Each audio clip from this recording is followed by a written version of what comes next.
To me, it's nauseating.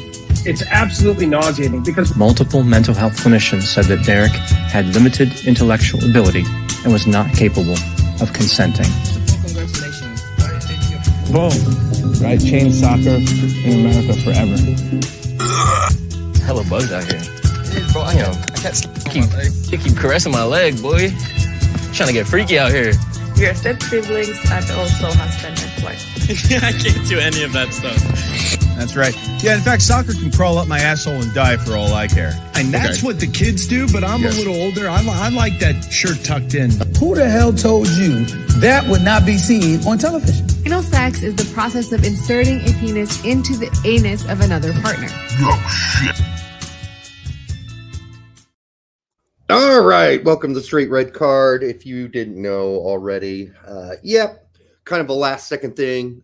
Tact had to pull out of the show to pull out of the show. I mean, the jokes just write themselves, right?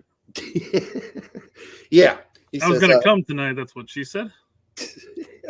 But due to early stream tomorrow, he's got to wake up and pee, apparently, pretty early. But no, he's not kidding. We're all, those of us who can, will be up watching the game at 9 a.m. in the morning, right? And that you won't be. The Brett, you got your own hat? Yeah, look at this thing. I'm trying to get the Can you read the small print? No, owned by something. By Mrs. The Brett. Oh, so she got you that hat? It was a birthday gift, yeah. I know. My birthday was today, too. Well, my birthday's not today. It's coming up. She's just like, do you want your birthday present early? And I'm like, yeah, I do.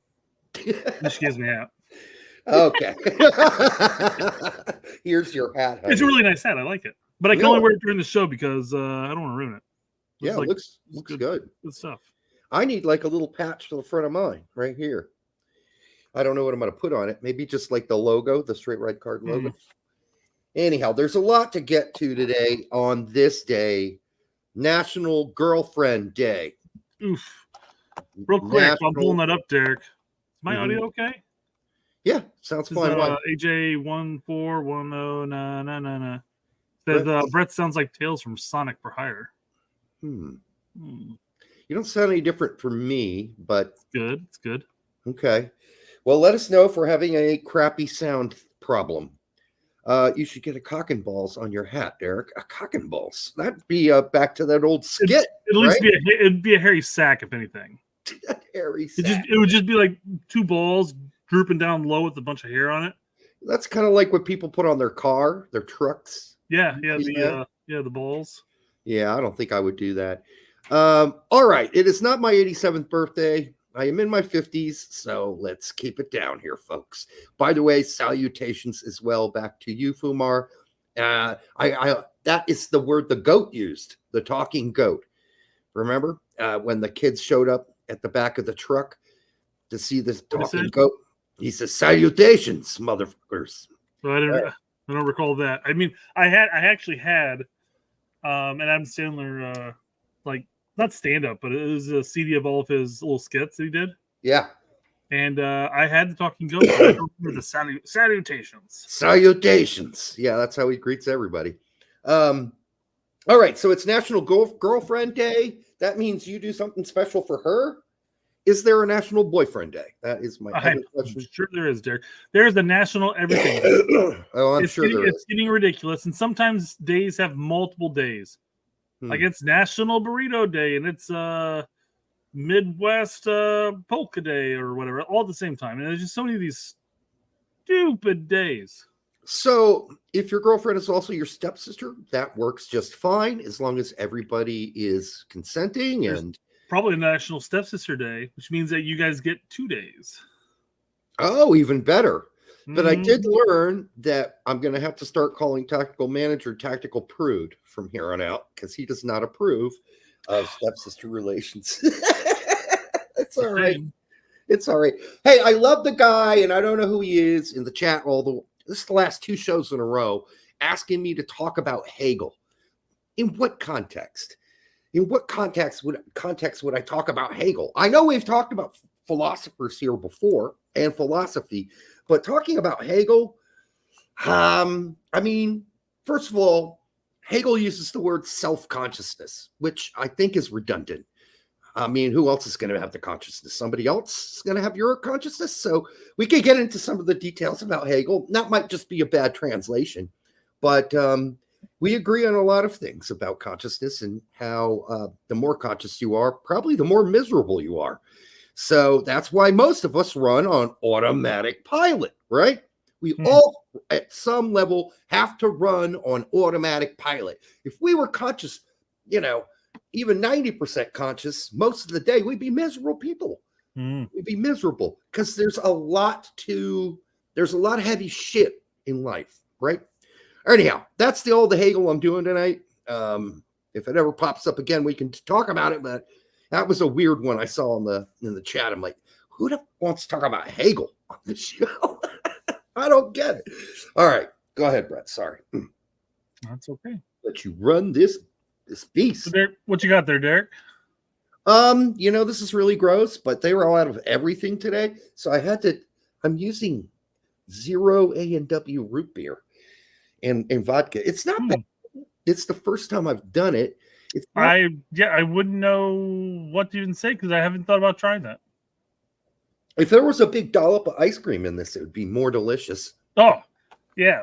You couldn't go wrong with that. That'd be great. A dollop of vanilla ice cream would just kill it right now. Anyhow, thanks to all of you already in the show, about almost 100 of you already this early. That is crazy. Usually that doesn't happen until the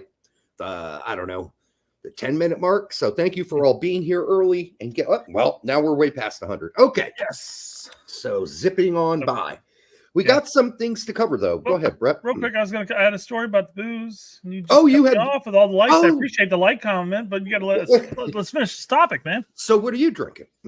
Well, I finished my bourbon already. Okay. That stuff. Whiskey shirt on. See, Whiskey Shack. Whiskey Shack. And this is a vodka club soda, some lime in it, or lemon. I mean, see? Yeah, that's subtle. Lemon, subtle and delicious. And so I was like, about 6 o'clock. I'm like, all right, pre-show drink. I'm gonna make myself a nice little vodka club soda.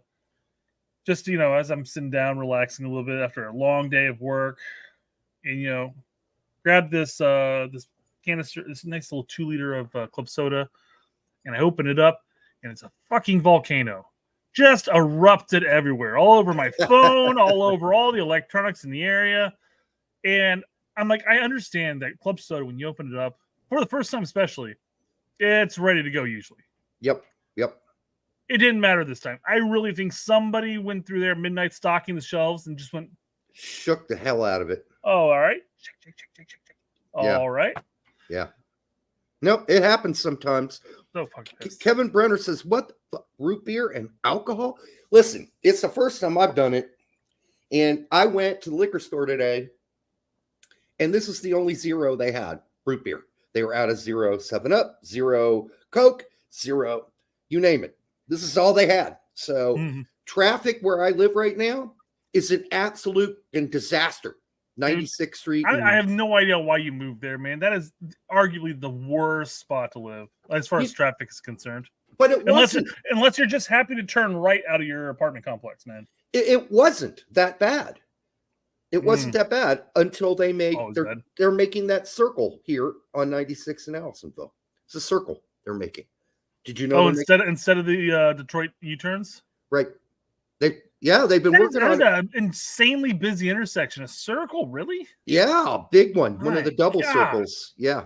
So that's insane. It's been madness here for at least 2 months. They've been doing that. Yeah. And it's made traffic. It's always been a little rough, but now it's just absurdly bad. So 146 in Allisonville, they're adding the overpass for 146. And I avoid that like the plague, especially during rush hour.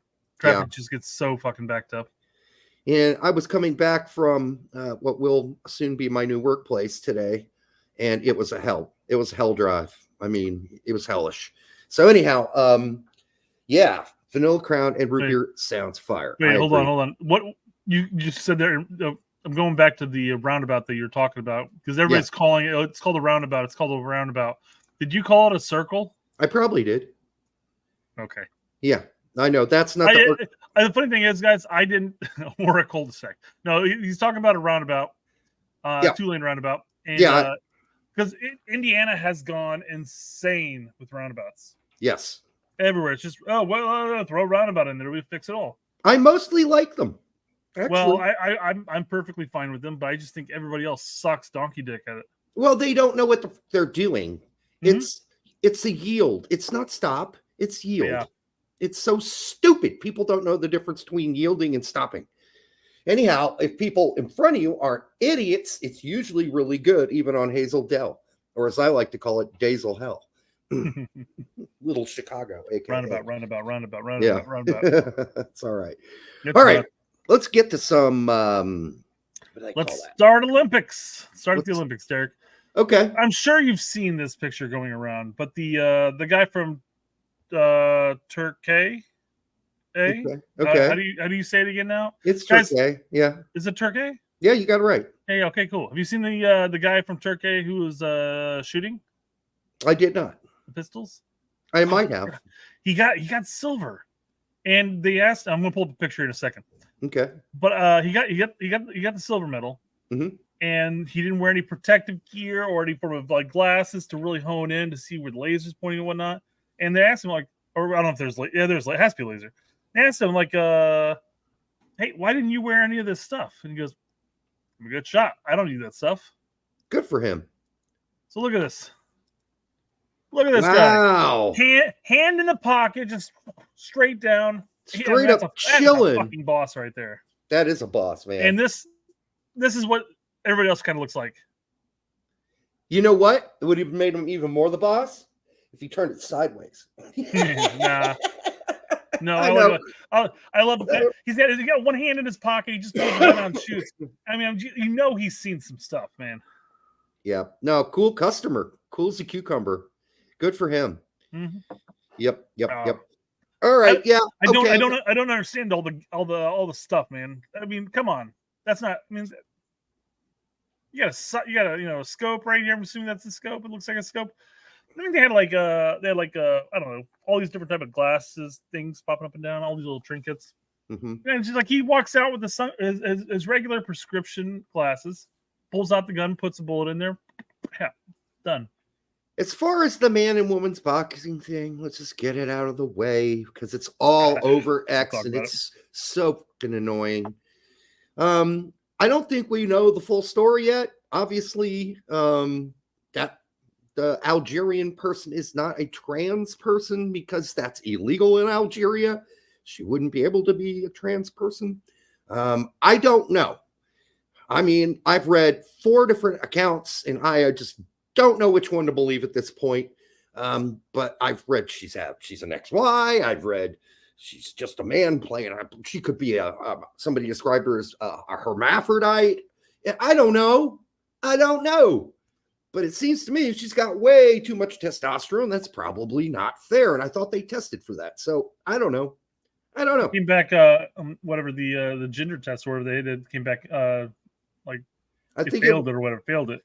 That's what I read. I'm just assuming it's a chick with a vagina with a large clitoris and has so much testosterone pumping through her that she's got certain features, man. That's all I'm gonna go with right now. You mean a small penis, maybe? No.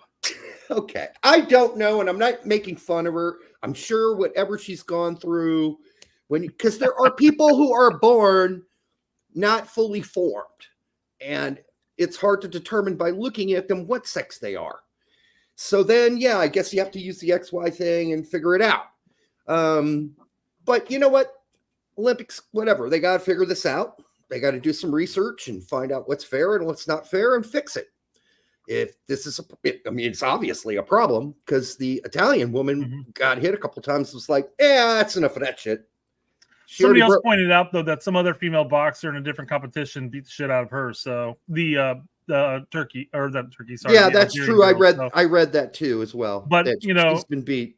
Yeah. Still, yeah. I mean, it's not my place, and I'm only watching soccer, quite frankly, and occasional stills of badass guys from Turkey shooting a gun. I just the only thing I'm complaining about is, does it need to take up 50% of my feed? That's 50? all. 50. That's all you're seeing is 50? It was all over. Oh my god. I want to read about soccer, man. All right. We had to talk about it because it's so 50. There's no avoiding it. All right. So, all right, let's move on. Let's get back to good times. Let's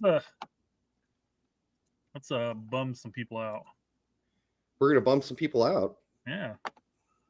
Oh God, yes, this is horrible. So there you go. I'm trying to convince my husband to let me be a stay-at-home mom. Let's make him a steak dinner. This is a fail.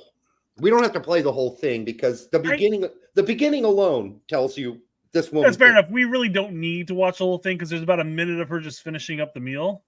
Yeah. But frozen steaks. They're frozen. She's going to throw them on there frozen. Frozen. She's not going to defrost them. She's going to throw some frozen ass steaks in a pan. I'm going to plan ahead of time and let them thaw out over time. Good fucking Lord. This is a travesty to steaks. In fairness, Derek, do you think that's a good cut of steak right there? No, those are cheap steaks. It's red meat. You got some red meat for dinner. That's not that bad, I guess. These are going to be all cooked down the outside and frozen in the inside. So 100%. I didn't even think about that. Yeah. I didn't even think about the fact that it's going to be ice cold in the fucking middle. Yeah, it is, because I'm sorry. Oh, my God. You don't cook frozen steaks, man. That's not how you do it. Oh, no. Yeah, it's going to be still frozen as shit in the middle, and it'll be cooked on the outside. So we don't need to play any. She doesn't even know how to cook potatoes. We live in a world, by the way, where you can go on YouTube and learn how to cook anything. Anything. So how I hard wanted to play this. I wanted to play this one part because there's a scene where she puts a bunch of vegetable oil into a pan, throws a bunch of hash browns into the pan. Yeah, doesn't let them cook very much because they're still white as shit when they pull them out, except for the orange from the cheese that she throws all on. Oh, the pound of cheddar cheese she throws on it. But I wanted to bring this part up because she's like, "Oh, I wanted to cook these mushrooms for like a week now, but I'm not sure which one's the newest one and which ones are the bad ones now." And I'm like, "They're mushrooms. If it's a week, they're gonna be fine." Unless you bought them and they were already bad. Unless they were already bad, and that's your problem. But yep. She's like, my husband looked back through our shopping footage and found out that this is the right one. This is the good one.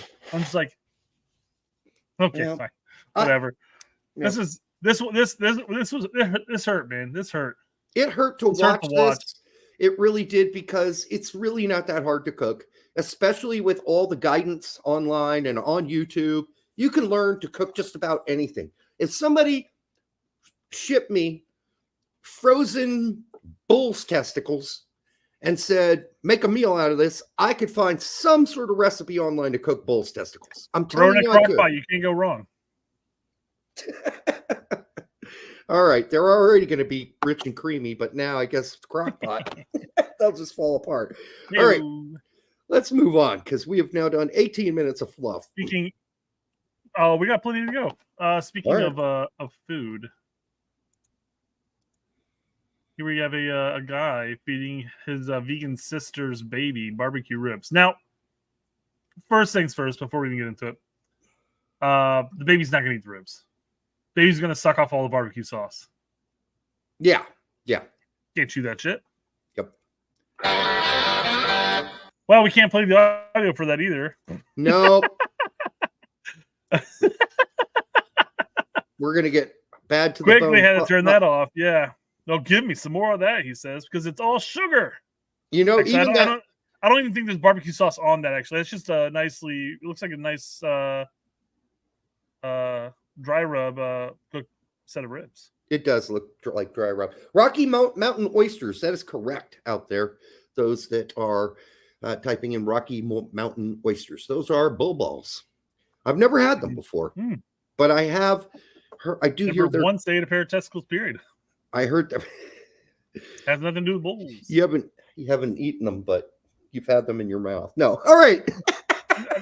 A tea bag here or there. You know what happens.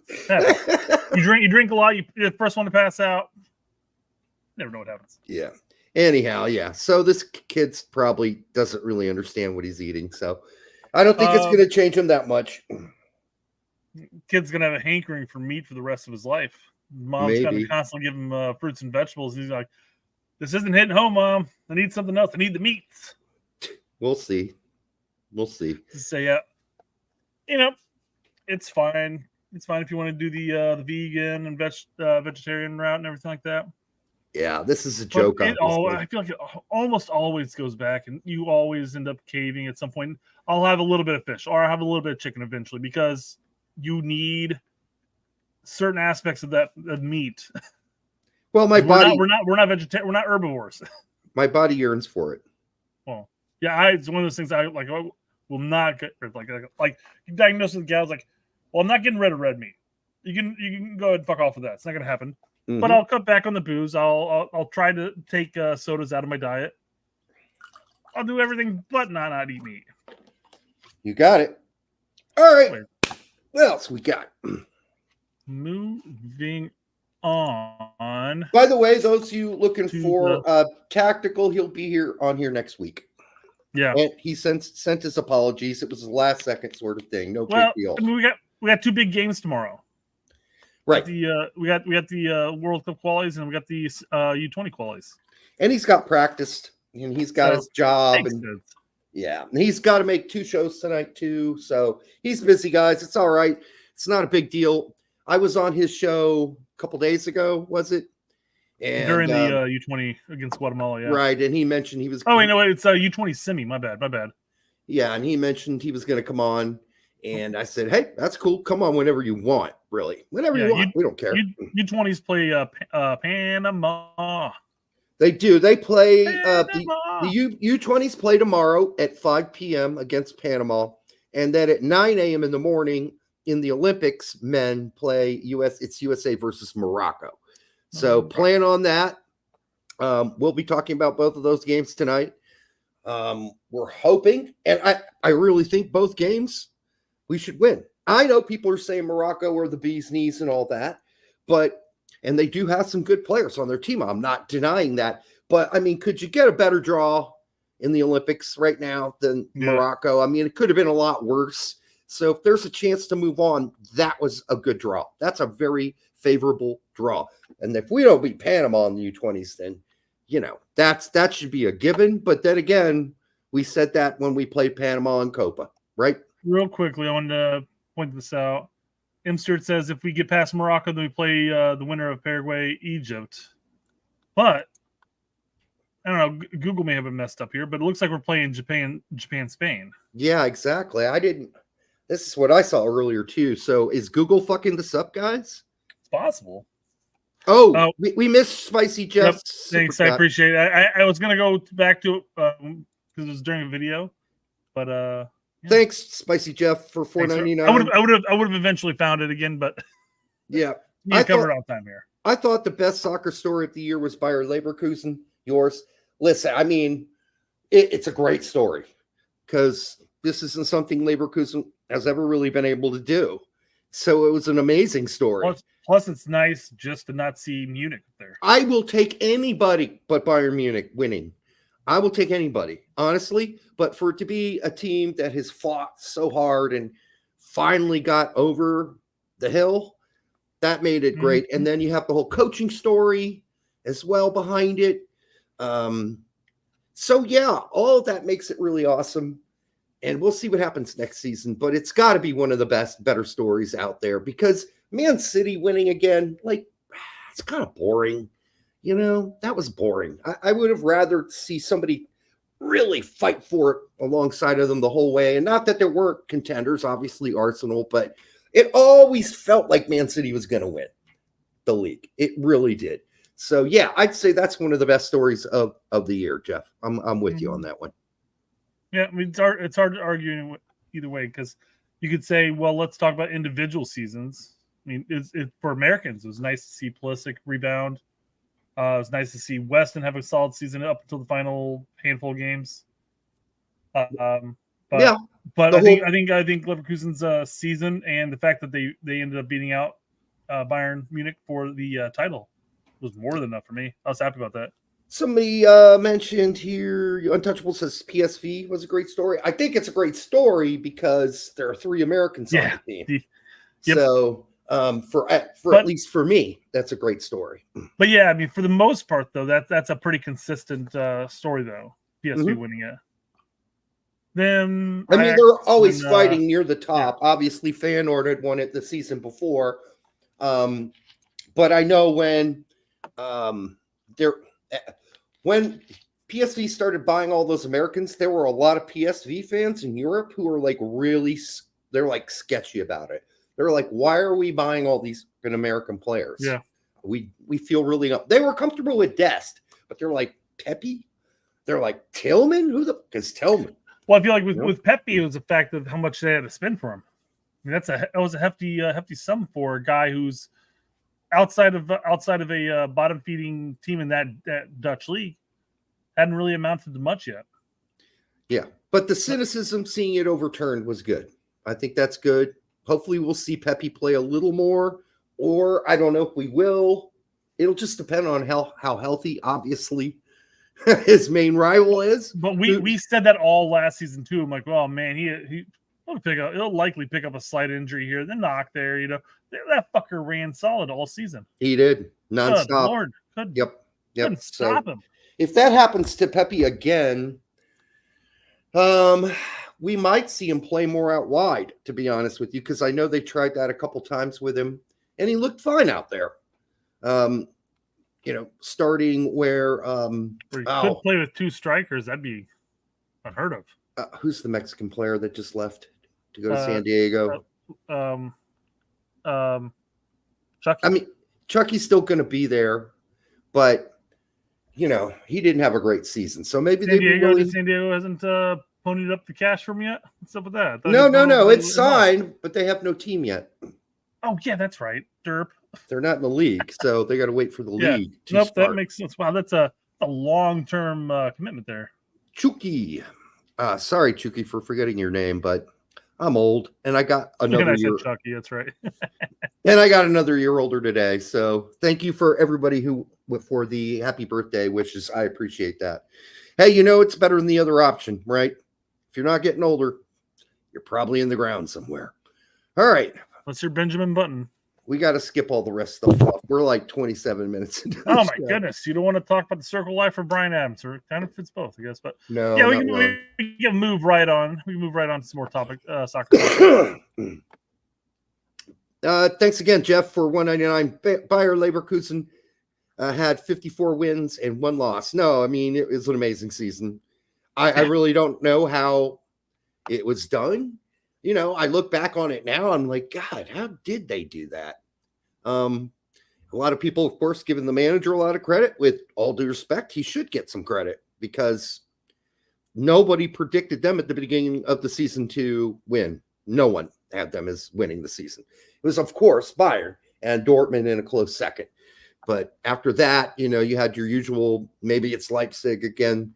But yeah, the Bayern thing, that's really kind of out of nowhere, man. So it's an amazing story. Yep. All right. Thank you, Spicy Jeff. Okay.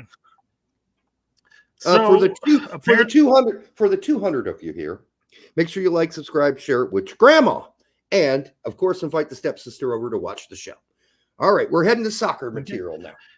Yep. So apparently, Saudi Arabia has unveiled 15 stadiums as part of their 2034 World Cup bid. 11 of which will be brand new.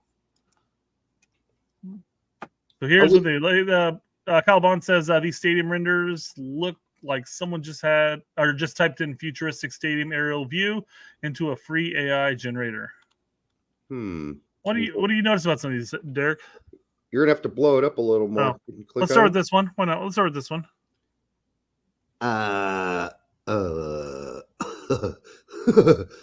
That looks stupid.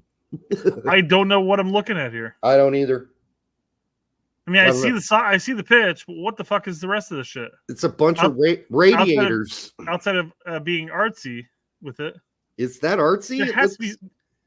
We kind of gives it a full futuristic look. I mean, this could be. We talk about the line, or we're going to be talking about the line here in just a second. But I mean, I see some greenery here, some paths and stuff. I wonder if some of this might be like apartments or whatever all around here. Like a And then you have mini the stadium. a mini city around the stadium. Kind of, yeah, I think so. With buildings looking like they're made out of a deck of cards. Yeah, pretty much. Okay. I don't know. Like I said, I see right in this area. You can see some more greenery over here, and some greenery here. I know it's difficult to see on your end, but there's a little path that goes right through there.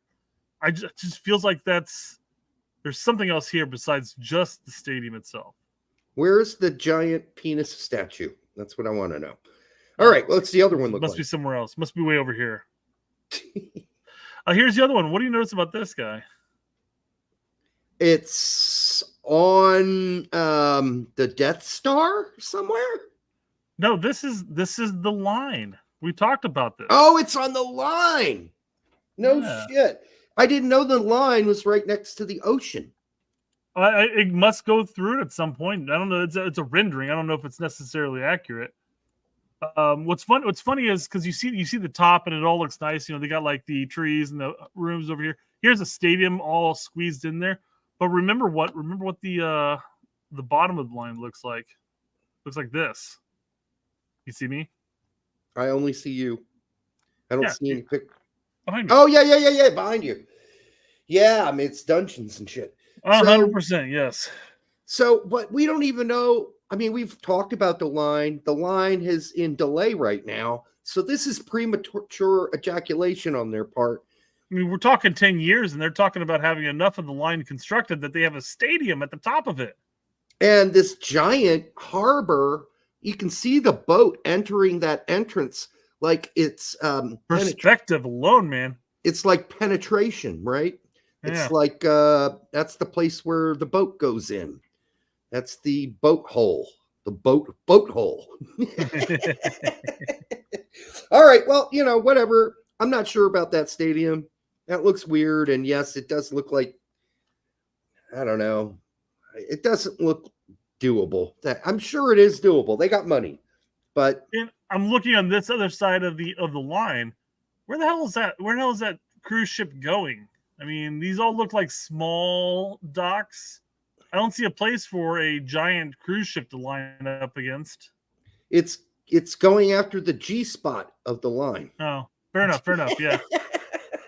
And then all the people in here are going to cheer like, go! There you go. All right. For those of you who don't know what a G spot is, just look that up.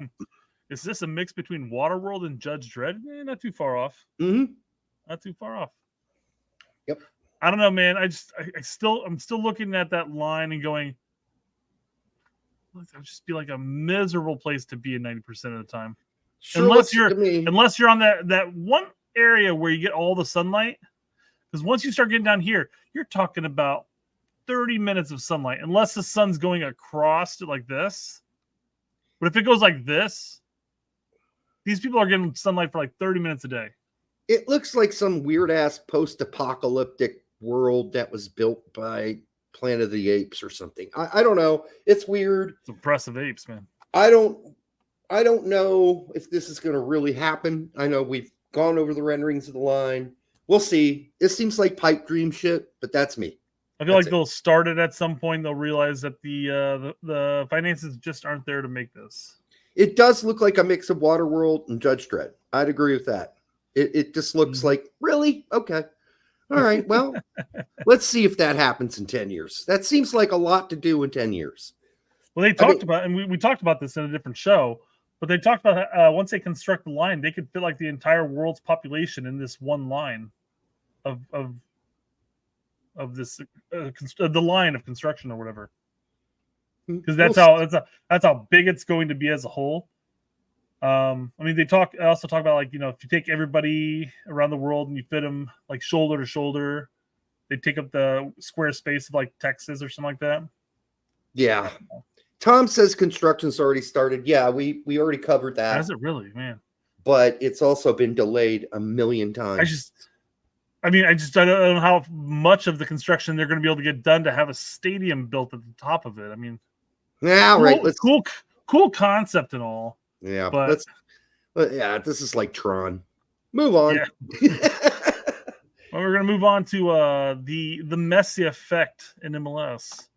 not just Messi playing in there and having larger attendances whenever Messi comes to town or doesn't come into town, but the other effect that Messi has on MLS games are season ticket prices going up, and up.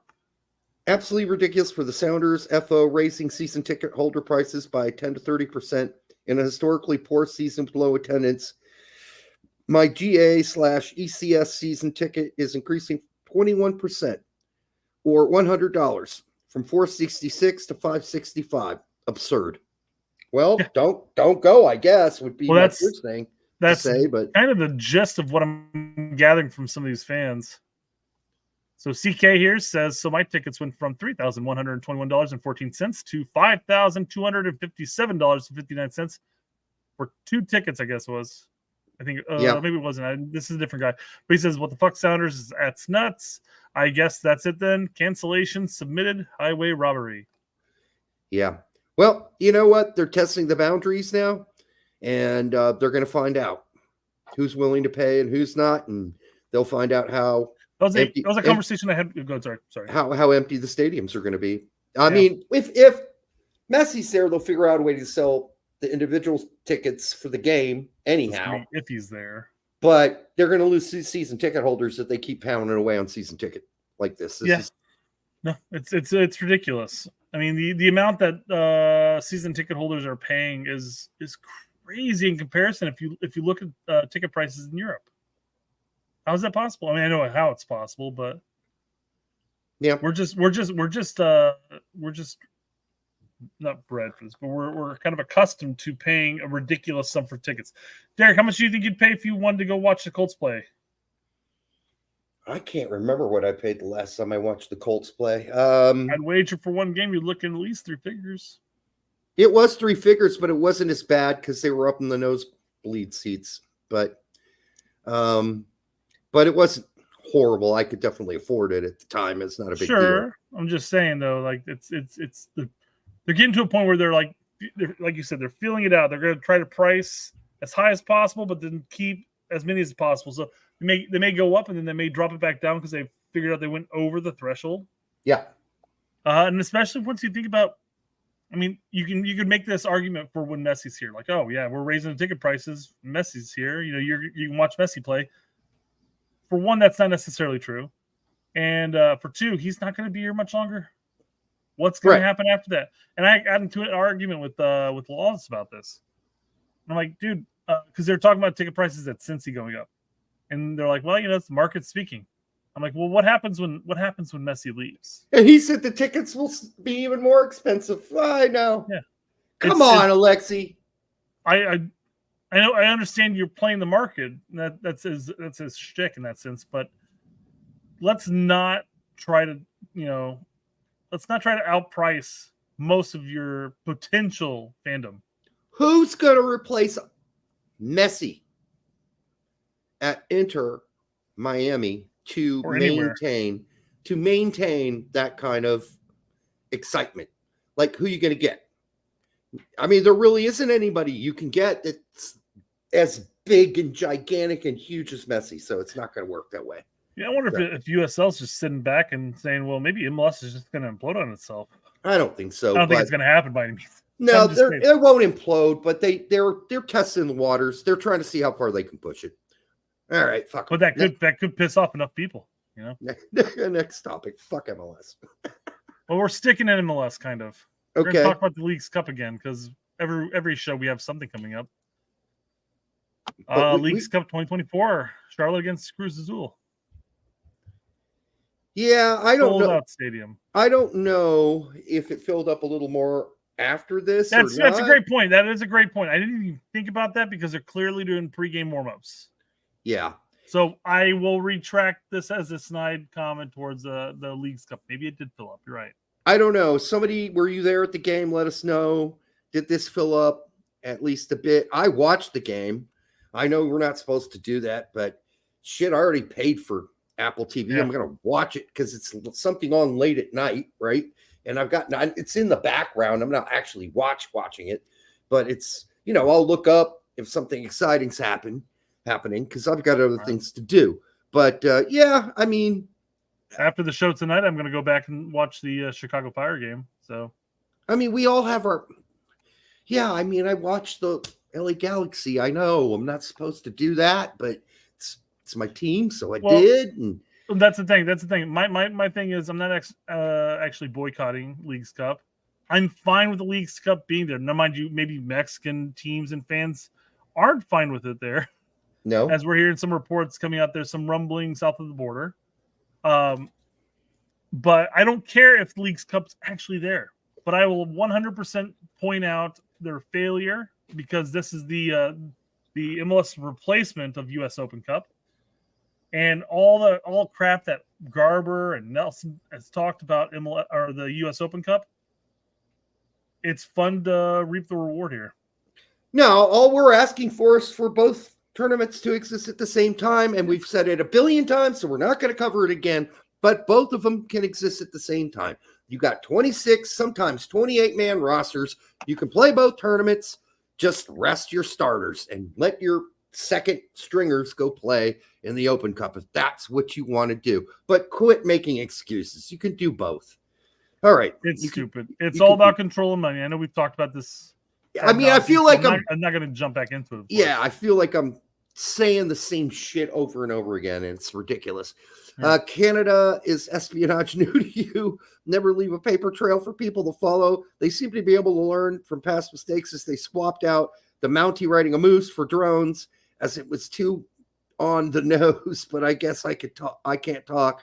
When the U.S. men's national team spy, our employees fail to change out of their suits when they are sweeping the floor pretending to be a custodian. Thanks for ratting them out, Tyler.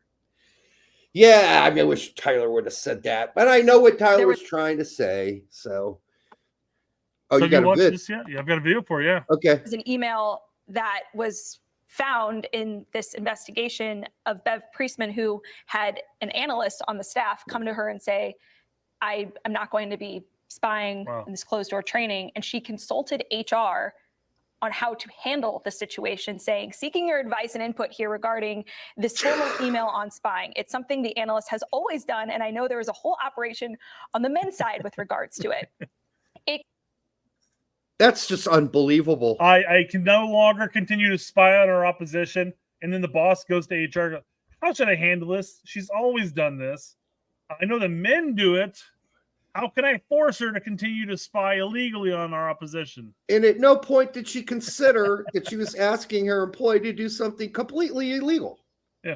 I want to know what the HR response was. The HR response should have been, Bev, what you're doing is illegal and you need to stop it before we get caught. That's what the HR person should have said. We know it didn't happen like that because they continued to do it until they got caught again.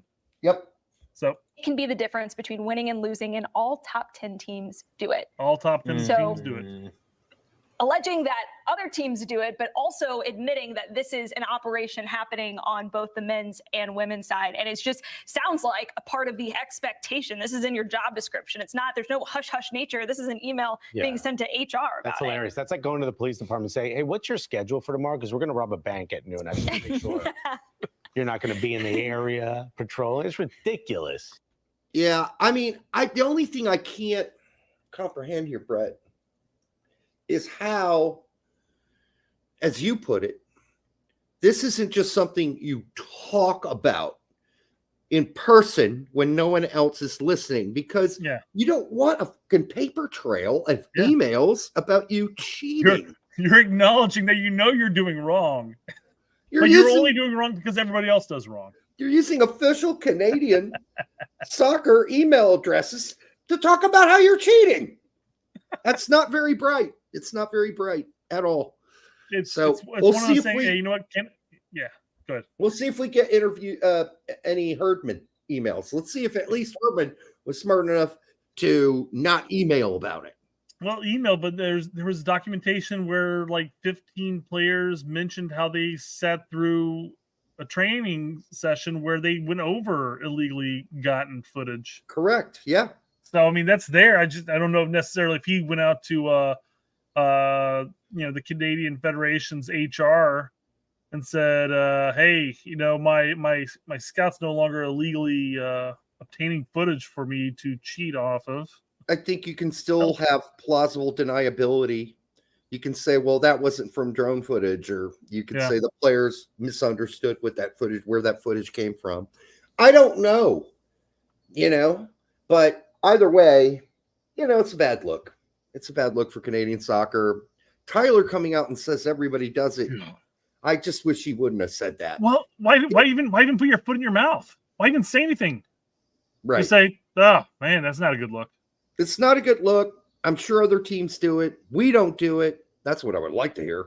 But maybe we do it. Maybe we do have the custodians in the stands, Well, he literally said that too, though. So, but not about us. He talked about other teams having his projection at that point. Yes, he knows that Michael Cameron's out there pushing a broom and with a mop, constantly adjusting his camera so they can see the next set play that they're practicing. It's there. It happens. And Fumar makes a good point. How much does it really help? It can help on certain things, like if a team is trying to work out their set pieces and that set piece planning, that it could help with that. So if everybody lines up a very specific way on a set piece, a corner kick or a set piece, and that every single time they practice, they win that near post for a slip, well, then you're going to be protecting that near post a little bit more. Right.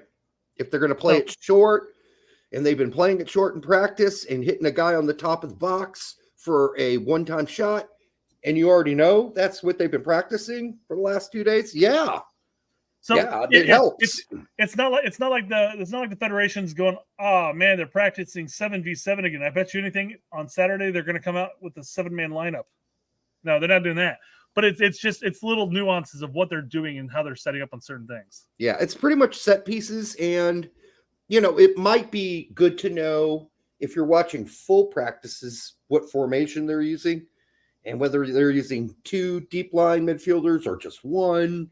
And how they're setting up and what their plan is. But yeah, I mean, it's mostly set pieces. Let's be really honest here. Yeah. All right. I just joined. Where's Filippo Silva? Well, if you go all the way to the beginning, really. He had to bow out tonight because tomorrow he's getting up at like 7 a.m. And I don't blame him. He'll be back next week, guys. So Filippo will be back next week. Yeah. God forbid you have to wake up at 7 a.m. But still, I understand that, in order to do the pregame and the live stream of the game, watch along, and then probably the post, that, you're probably going to have to get up like at 7 o'clock to get ready for it because that's going to be like 8 o'clock pregame. There's something else going on too, but it's personal. So anyhow, not bringing. I would have just loved that pregame there, Derek. You didn't have to go in the personal aspect. Well, he's got stuff to do. Let's just put it that way. He's got stuff to do. And we weren't really planning to have him on the show until, was it yesterday or the day before when I was on his show? And that wasn't planned either, by the way. So there you go. Mm-hmm. All right, what else we got? Oh, by the way, for the 240 of you here, make sure you like, subscribe, share it with your grandma, and say hi to your stepsister for us, of course. All 240 here and just in time for Transfer News. Transfer News. Who's getting mounted on Transfer News? Who's getting over on Transfer News? Transfer News. Everyone loves that Transfer News but me. Whatever. Yeah, Fumar says you got to bang the girlfriend at some time. That's true, man. There is no doubt about that. And it is, by the way, National Girlfriend Day, which I don't think that TAC was aware of until today. So let's see, 7 a.m. We'll wake up at 7 a.m. banging out, and then I'll go on the pregame at 8 o'clock, right? That's the game plan? Guess something like that. Footy at 7:15, I'll make scrambled eggs for everybody, okay? Is that what you're doing? You're going to drive to TAC's house? All right. 100%, yeah. Cook him breakfast. Make sure he's ready. Make sure he's ready to go at 7 o'clock, yeah. 15-year-old U.S. winger Matthijs Albert has officially made the transfer to Borussia Dortmund. Matthijs has been a standout for the U.S. youth national team, along with his previous club, LA Galaxy. Has he been a standout at LA Galaxy? Youth teams. He's 15 years old, Derek. Okay, I was going to say, I don't think he ever played for the LA Galaxy. No. He's 15 years old. He's playing with the 2-team or academy team, quite frankly. Right. Scoring over 30 goals last season for club and country. The future is bright for Matisse. We can only hope It's a it nice is. graphic.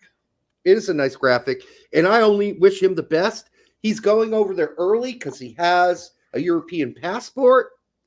I think it's French. Might be another one too.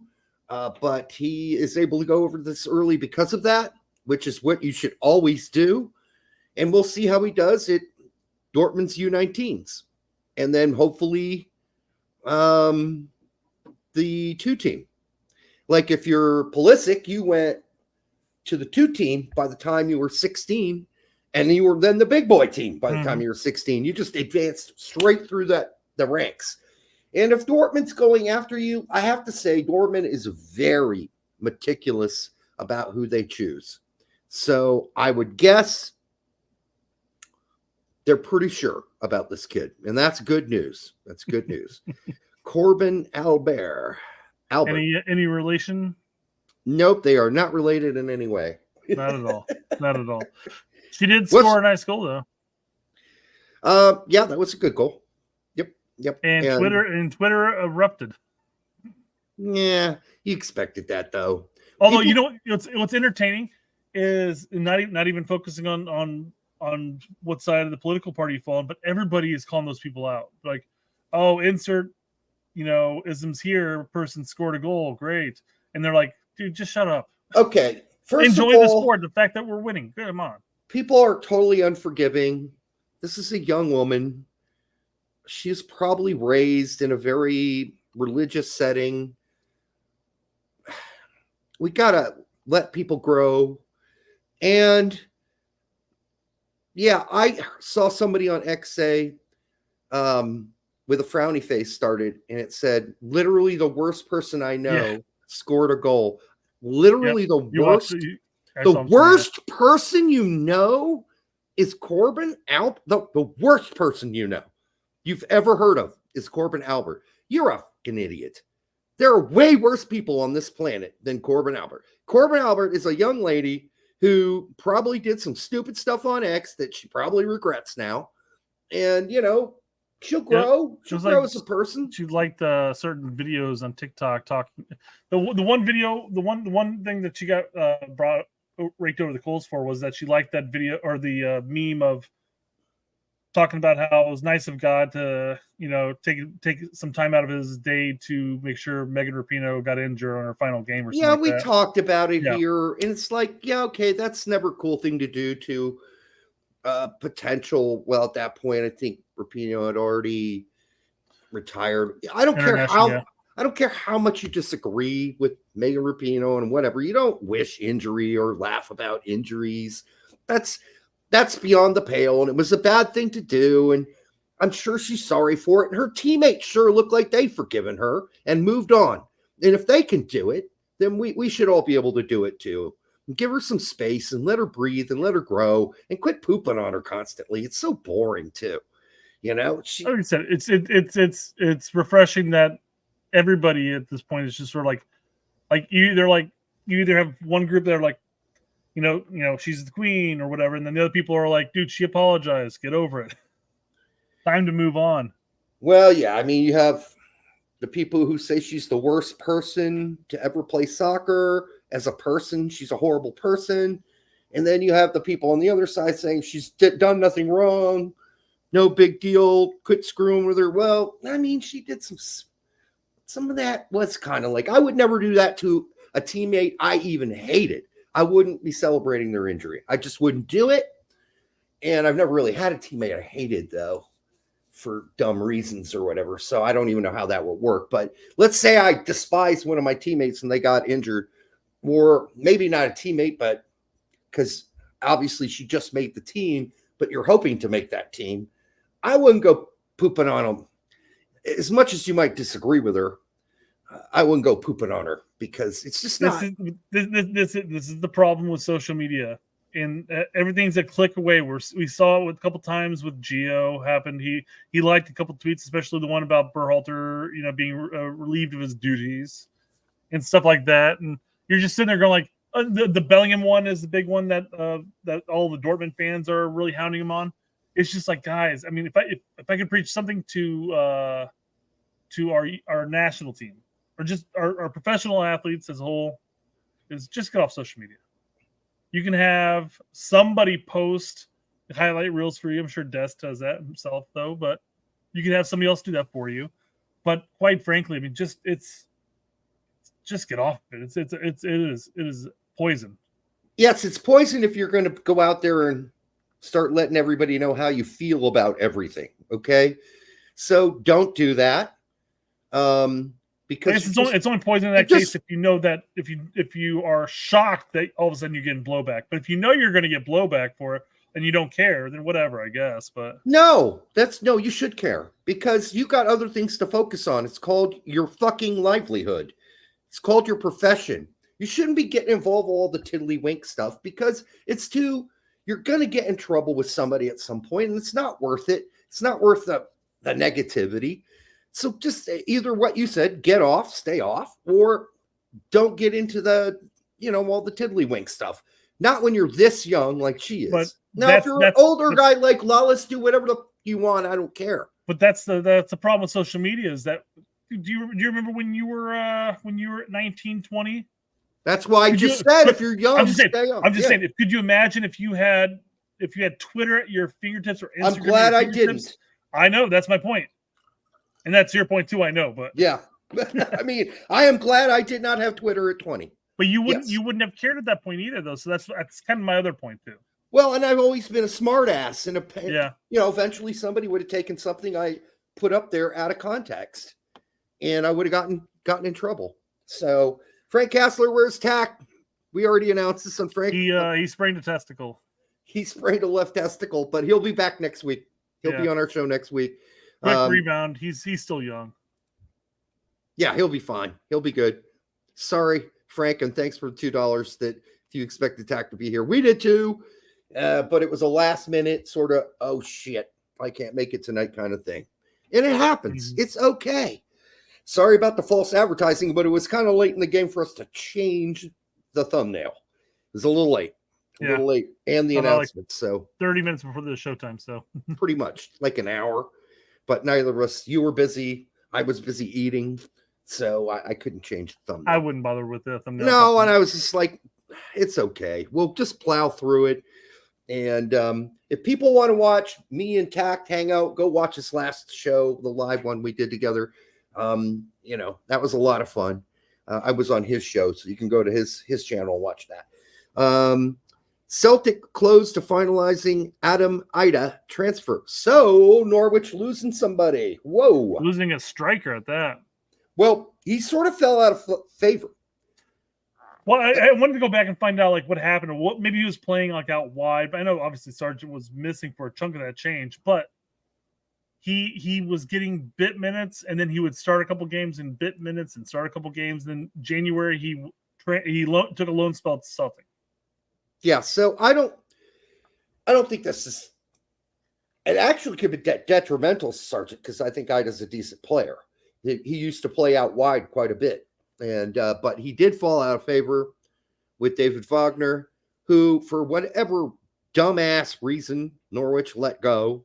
They're going to regret that. Well, he didn't win to get promoted, Derek. That's why.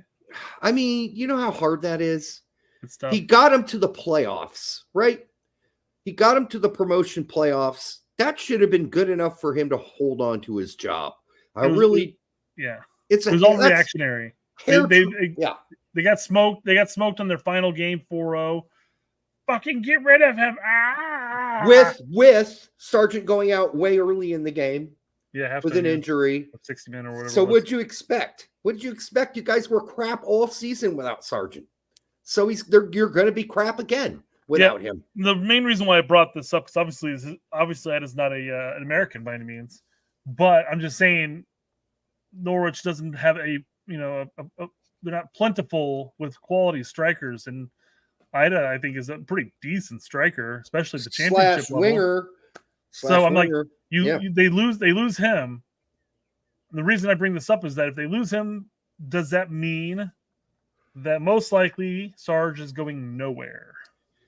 Yeah. Because the big talk was him to Leeds, and we were sitting there like, well, geez, after that great season, I know he had some injuries and all that, but after that great season, Will he be looking for a move? Norwich would only sell Sargent to Leeds if they were in some sort of financial straits. And I don't know what their financial situation is. So my guess would be they're going to do everything they can to hold on to him, especially if you're letting Ida go. So I would imagine we're going to see Sargent in a Norwich shirt coming up. Do you think, assuming that Leeds threw out a 10 million deal, which I think is probably what his market value is, around that range. Let's assume that Leeds offered that deal when they're getting promoted. Do you think Norwich would jump at that and say, okay, sure, well, we're not going to be playing them against them this season. Let's take our increase in the amount that we paid for him. But now that Leeds didn't qualify for the promotion and they have to face Norwich, do you think they're less likely to sell because I think they're less likely. Yeah, for sure.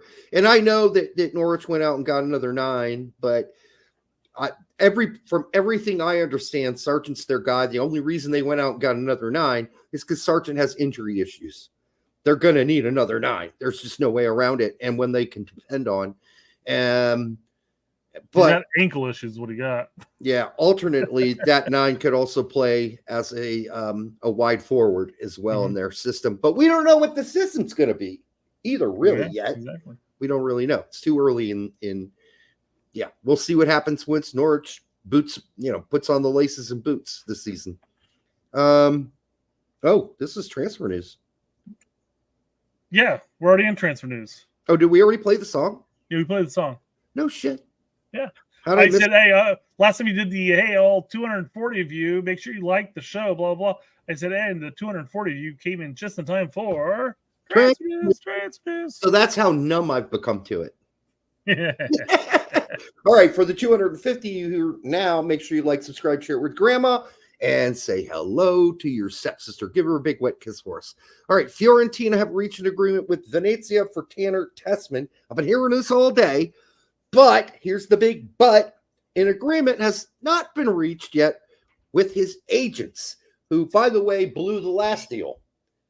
So, asking for too much. That's what I asked when I retweeted this or quote tweeted this. Yeah. I was like, hey, the clubs seem to have come to a deal. Now, will the agents fuck it up again? Yep. No. That's basically what I said. The agents seem to want a lot of money. By the way, Tony Martinez says, wake up, Derek. What does that mean? Oh, you weren't paying attention. You weren't paying attention. You didn't even realize I played the transfer news song. That was like a 14-second song, man. So I probably just turned off while that was playing and had a puff. That's probably what happened. That's along the lines of when you're driving and you're like, wait, was that light that I just went through green? I know. I'm sure it was because I wouldn't have driven through it, but I don't recall. I know. I've been there. Have you ever gone up to drive to work in the morning and got to work in the morning and totally forgot? I didn't pay attention the whole drive there. Where was my mind? Because I don't remember any of that trip. I don't remember a single part of that drive. This is scary. Or I remember only bits of it. Oh, Jesus. The ones that piss me off, like some idiot in front of me or whatever, Oh, guys, I don't know. For all of you youngsters out there, you all get old at one point too, and you do turn on automatic pilot just to get through the day. You really do. You really have to. Because if you don't, it's miserable driving out there in a big city. All right. Hi, Michael Martinez and Nathan Lozano says it happens to us all the time. Mm-hmm. It does. I turn on to 3238 and just drive 32 at this point, I guess, off of little Chicago. But I'm driving. I go, shit, was Chicago that intersection of Chicago and 32? Was that green? Yeah. Every fucking day it happens. Just like shit. Because you wake up, it's early in the morning, your brain's half dead, you're tired, and you just turn on automatic pilot and hope that works, right? You just hope it works because, hopefully it doesn't turn off to the point where, you get in an accident. It hasn't happened to me, but, it can. All right. So, this moved to Fiorentina, but also I heard Roma still involved in the discussions too. So I haven't heard the Roma one. Yeah, let's just wait for this to happen. I've heard Roma. Yeah. I heard one other team too. But I'm gonna fly between those. I mean, obviously with the Inter, that one was like why is this even a conversation that's happening right now? Yeah, I wouldn't have wanted it, quite frankly, for him. Yeah, the inner deal, by the way, for people asking, that's over. The agents blew that one for Tenor. And maybe they did that in his best interest. Maybe so. I don't think that would have worked out well for him because I don't think he's the type of player that would pan out at Inter, quite frankly. I don't think he would have ever really played at Inter, no. Yeah, exactly. I think he would have been loaned out all the time. So this is why I like him, quite frankly. I would love for him to go there because he has a viable opportunity there at a team that's consistently mid-table. Very, very rarely. I don't even recall a time that they were ever relegation fodder. Like, just then they're like, geez, this is the season they might go down. They're almost consistently that mid-table range. Yeah, Fiorentina is a good, solid team. That would be the upgrade that I would want to see for him. Yeah, I think it's more doable than Inter. As far as maybe getting some playing time, he'll probably would still be loaned. Maybe, I don't know, for the season. I don't know, man. With that transfer, I would be surprised if they end up loaning him out at that point. I mean, it's not like I'm sure they got some money, but I'm sure they're not flush with cash that they'd be splashing it that much on a guy that's just willing to loan out. It's a very small deal too. From what I read, it's going to be like 5 to 6 mil. That's tiny. That's a tiny deal for a guy like Tanner Tessman. So that report could be wrong, by the way. And I guess I'd have to go back and look at their transfers over the seasons. But how many $5 to $6 million transfers is Fiorentina making on a yearly basis, and then loaning those players out? Just a handful. So they're making a handful of transfers. Period. Yeah. So. Fumar says Busio is better than Tessman for U.S. men's national team or youth teams. Yeah, I would say so far he has been better in some ways than Tessman in the Olympics so far. But on the club scene, I want to be really clear. Tessman was way more important for Venezia this past season than Busio was. I think Tessman's better with the national team. I think he's better defensively than Busio is, and I think Busio's better offensively than Tessman is. Mm-hmm. So it just depends on what you're asking for out of the players. They're not the same kind of player in any way. Tessman is the anchor for Venezia. He plays the CM spot. You could call it a 6, but it's really a 6/8, where Busio's has more freedom to be an 8 on Venezia. So, yet Tanner Tessman still scored a good handful of goals for Venezia last season, as did Busio. But if you're asking me who the more important player is and who scouts think are the more important player, they're going to say Tessman. That's why Tessman's getting approached by Inter Milan and Fiorentina and Roma. And we haven't heard a peep about Busio. We haven't heard a peep. I mean, historically speaking, I would still say it stands firm as far as the Italian culture as a whole when it comes to soccer and everything. Like I said, Tessman's more defensive, I think, minded than Busio is, and he's going to get looked at more in that sense because it's Italy. Arguably speaking, most of Italy is very defensive minded, and or at least used to be. Yeah. I mean, there's some teams that have broken that mold as a whole. Yeah, right. But still, it was defense before everything else that used to be in the old days in the Serie A. But it is sort of changing. But it's still, most teams still value defense. So, all right, I can't read Spanish. No, I'm not even going to bother with what the Spanish says. I'm just going to scroll up to Edgar's post in just a second. I just wanted you to know who we're talking about here. We're talking about Diego Luna now. Por el momento, no hupo. Yeah, I can read it. I just can't. I don't know what all the words mean. Yeah. But it looks like there's interest in playing for Mexico. That's gonna come up. Then that's definitely gonna for Mexico. So real quick, here are a couple teams that apparently Edgar is saying that have interest in Luna. Anderlecht, Cadiz, is it Cadiz? Cadiz, right? Yeah, and then Venezia. All of them are doable. They're all doable. They're all reasonable. I'd say Anderlecht and Venezia are the most reasonable. I wouldn't see why Cadiz wouldn't be reasonable. So this is, sensible. Luna's focus is on Europe after he was linked with Chivas and Club America. Well, that's good. I would rather him go to a big-time team in Belgium like Anderlecht. I think that's a big-ass team. Go do it. Go do it. Venezia would be better in some ways because you've already got Busio there. That'll help in that transition. You have an American player there. That's always nice. It's always nice. I love teams that pair up guys from the same country when they're in a foreign land. Because it just makes the transition easier. It really does. Just imagine yourself, right? So Jesus Ramirez said Mexican teams are interested. Oh, okay. Is that what it said? So yeah, again, my Spanish sucks. It sucks. It's gotten better, but it's not great. All right. I'm working on it though. I'm trying. Bournemouth are among clubs interested in DC United and USA 19 CB Matei Akamboni, who had previously spent time at Villarreal and seen a bid from them rejected by DC. One to watch for the future. He wasn't released for the CONCACAF U20 Championship. I mean, it's possible. Is this something he's quoting for Bogert? Don't Bogert that joint, my friend.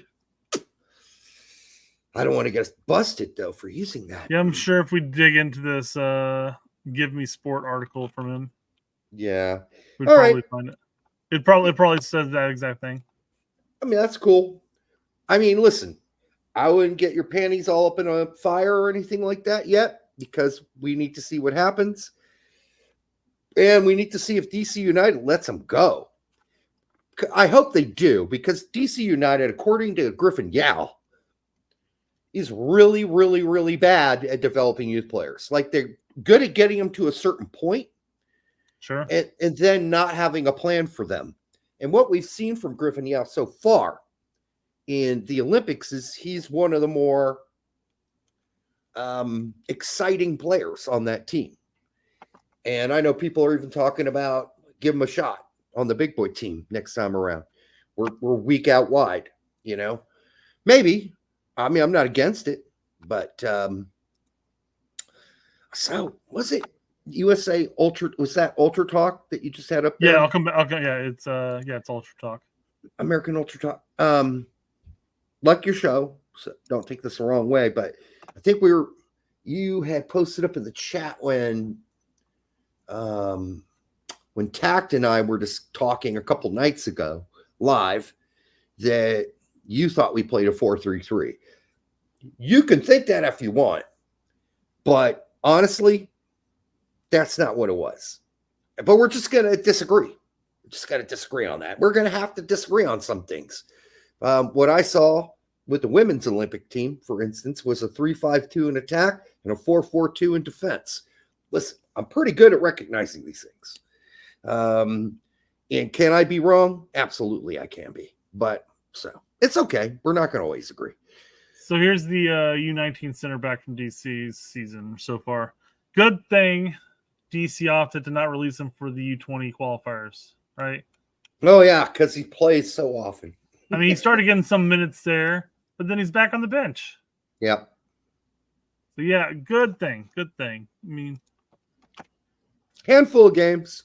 But, if you're DC United, you got to make that decision. And he's got to make that decision for himself, too. Is he ready? Is he ready to live in a foreign country, learn a new language, maybe, depending on where he ends up?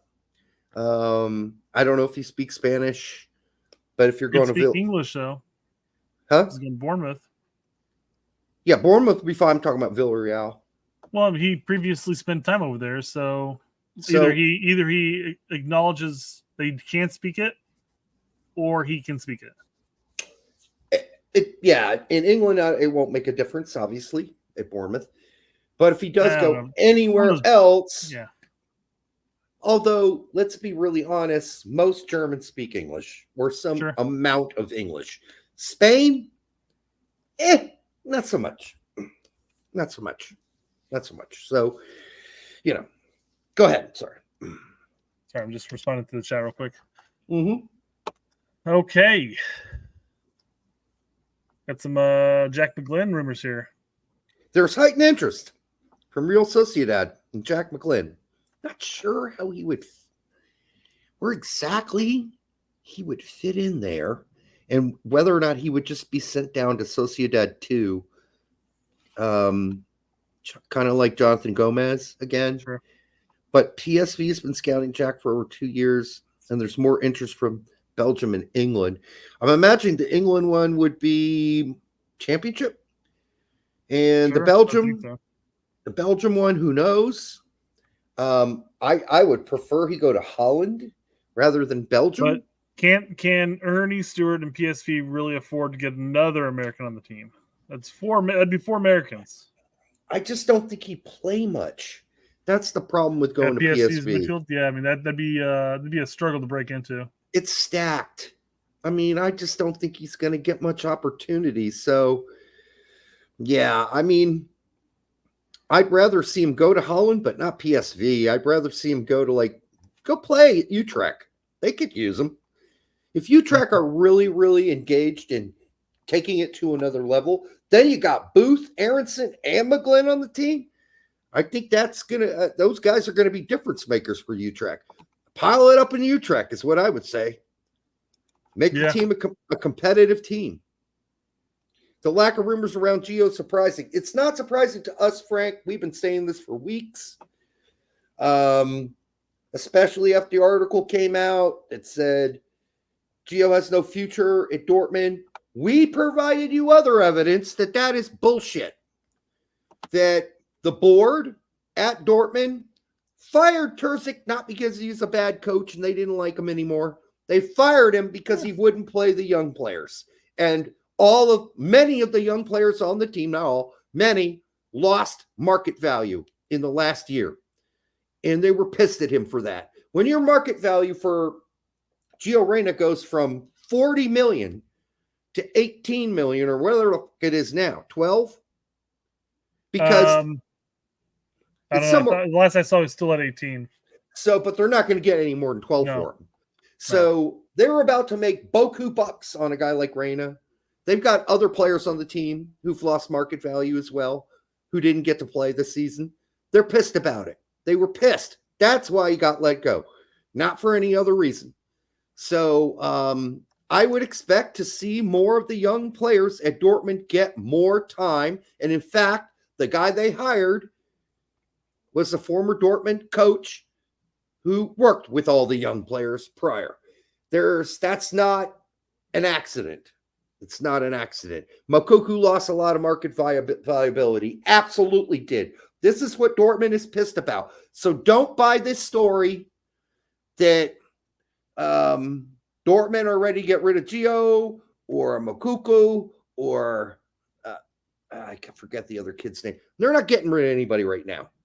Their whole plan was to say, we forced Reyna to sign an extension with us when he went to Nottingham Forest, because the plan was to bring him back, play him, build up his market value, and then sell him. Because if they sell him now, they're losing $30 million right now. And looking at the rumors out of Dortmund as far as who the big transfer talking points are, you got is it pronounced? Is it Malin? You'd have to show me who you're talking about. Malen, one of their strikers. MALAN. Dortmund. Maybe I'm talking about Mullen? Mullen, yeah. That's why I asked you if that's how you pronounce it. Oh, okay. I just couldn't follow the spelling thing. It was too fast. You said it's too fast. There's talk of him heading out. And who's the other kid? Not kid, I guess. Fulkrug. No, that's a done deal. Fulkrug's gone. He's gone. Out. Yeah, he's gone. Yeah.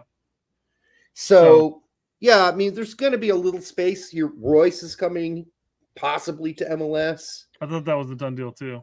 It's close, I hear. Might be a done deal. I might have missed it today. I was busy. I thought there were already ads hitting Twitter with him rocking the LA outfit.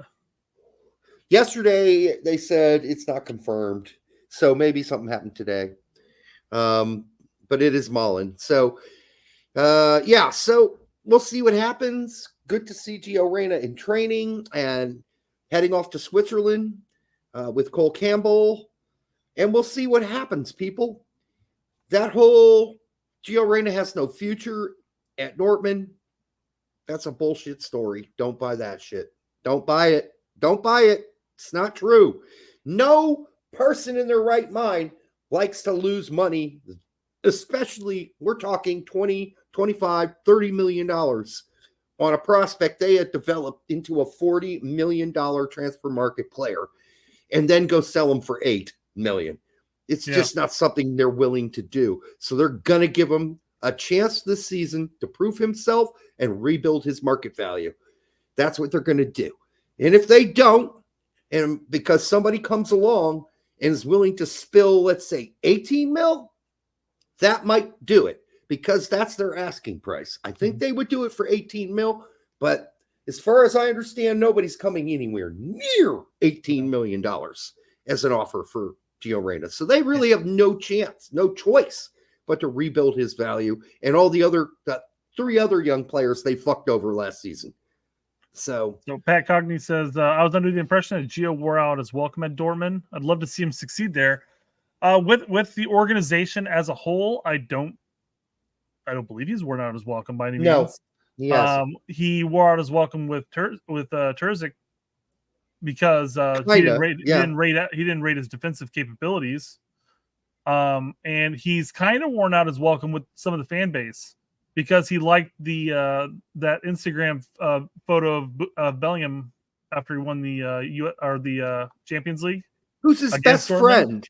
I know, but they're not. They look at it as a slight against the fact that it happened against Dortmund. So I get it, but shouldn't they realize that's one of your guys? He was a former Dortmund player, Bellingham, and number 2, those 2 guys are the best. They're best friends.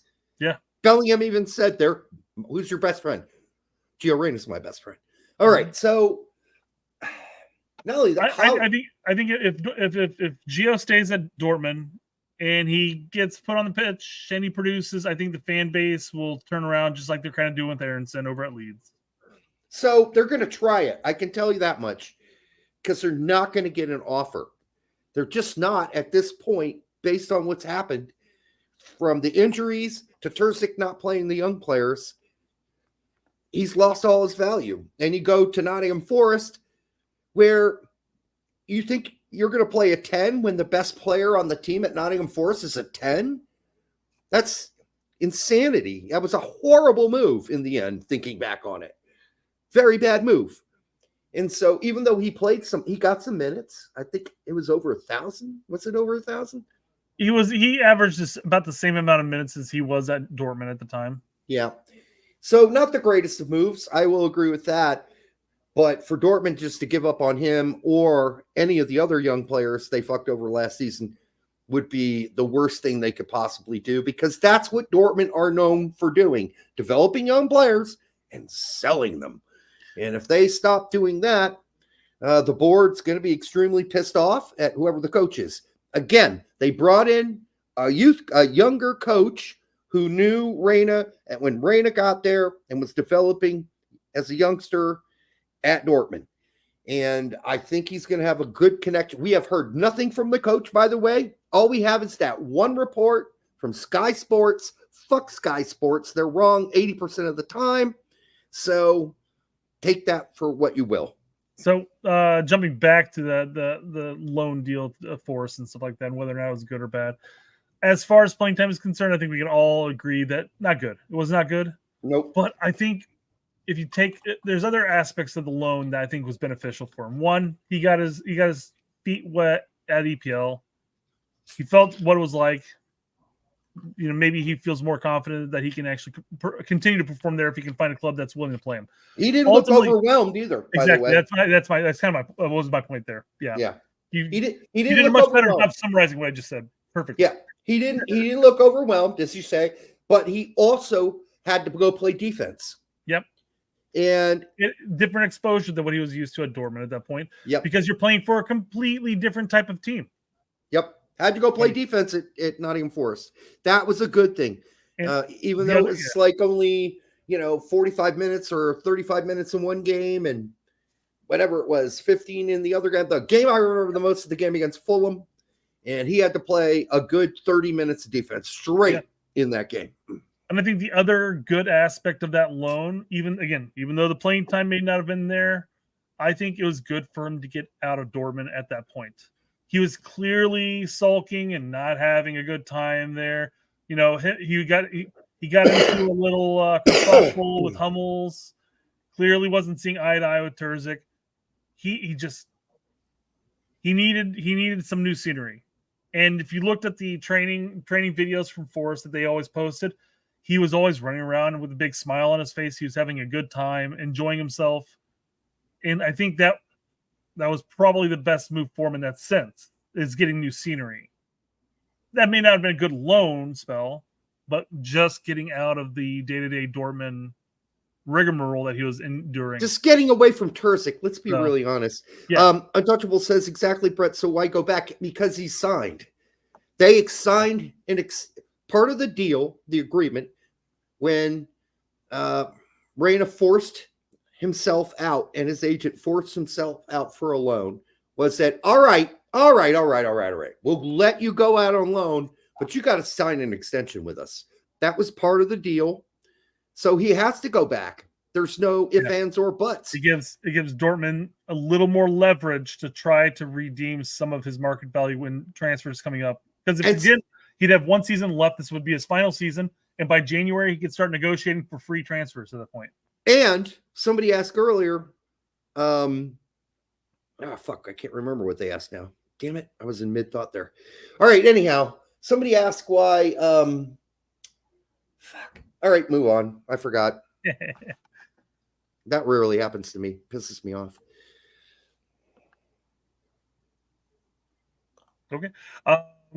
We got a quote here from the Milan Post. Paulo Fonseca. Christian is fantastic. His quality is incredible. He'll be very important this season as well. As for Eunice, I'm 200% sure he'll be a key player for us. Of course, he needs to learn, but he has the right characteristics to play in that position. The two midfielders in front of the defense. ED. I feel like they left off a little bit. He needs to learn how to produce in the final third. I don't know why they need to add erectile dysfunction at the end. Yeah. That's weird. ED. Anyhow, yeah, so, I mean, it's good news. I think that they both, I know Tack was worried because they didn't start, but they both just got to camp. They're only 2 games in. Mm-hmm. I didn't see either of them starting. They both got more minutes. So they both played about 25 minutes in that game, 24 minutes plus extra time. So about half an hour. I think it's fine. Easing him into the season. My little concern that Chukwueze's playing out of his mind a little, but I still think he's going to start at the beginning of the season, Pulisic, and I think that Musah will get minutes because obviously the coach has seen what he's seen. We've seen the highlights from it's a friendly, whatever, but we know what Musah can do. He's great at carrying the ball forward. The thing that Musah cannot do right yet, it's something I hope he works on, either by becoming more greedy or having a better eye, is finding that final pass or making that final shot. Oh, he's damn good hitting that crossbar. What are you talking about? Well, still the crossbar, Brett. I know. He's hit it so many times. Kind of a joke, yeah. Yeah, he hit it during the season, too. Untouchable says, I told you a year ago Chukwueze was good, Derek, and you made fun of me. I can only tell you what I saw last time. What I saw last season when he did get to play, and he was not good. Had I seen Chukwueze play before that? Yes. And before he went to AC Milan, and I thought he was a good player. But what I saw last season, I was not impressed by, and there was a reason Pulisic started ahead of him.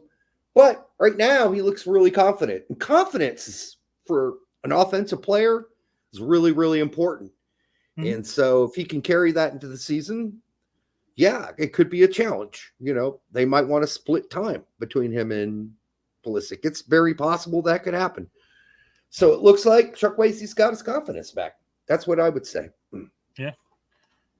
Nothing really new with that. That's a different quote, but it has a lot of the same talking points. So I wanted to bring up one thing talking about this is there's a video of Pulisic meeting up with Acosta in Chicago.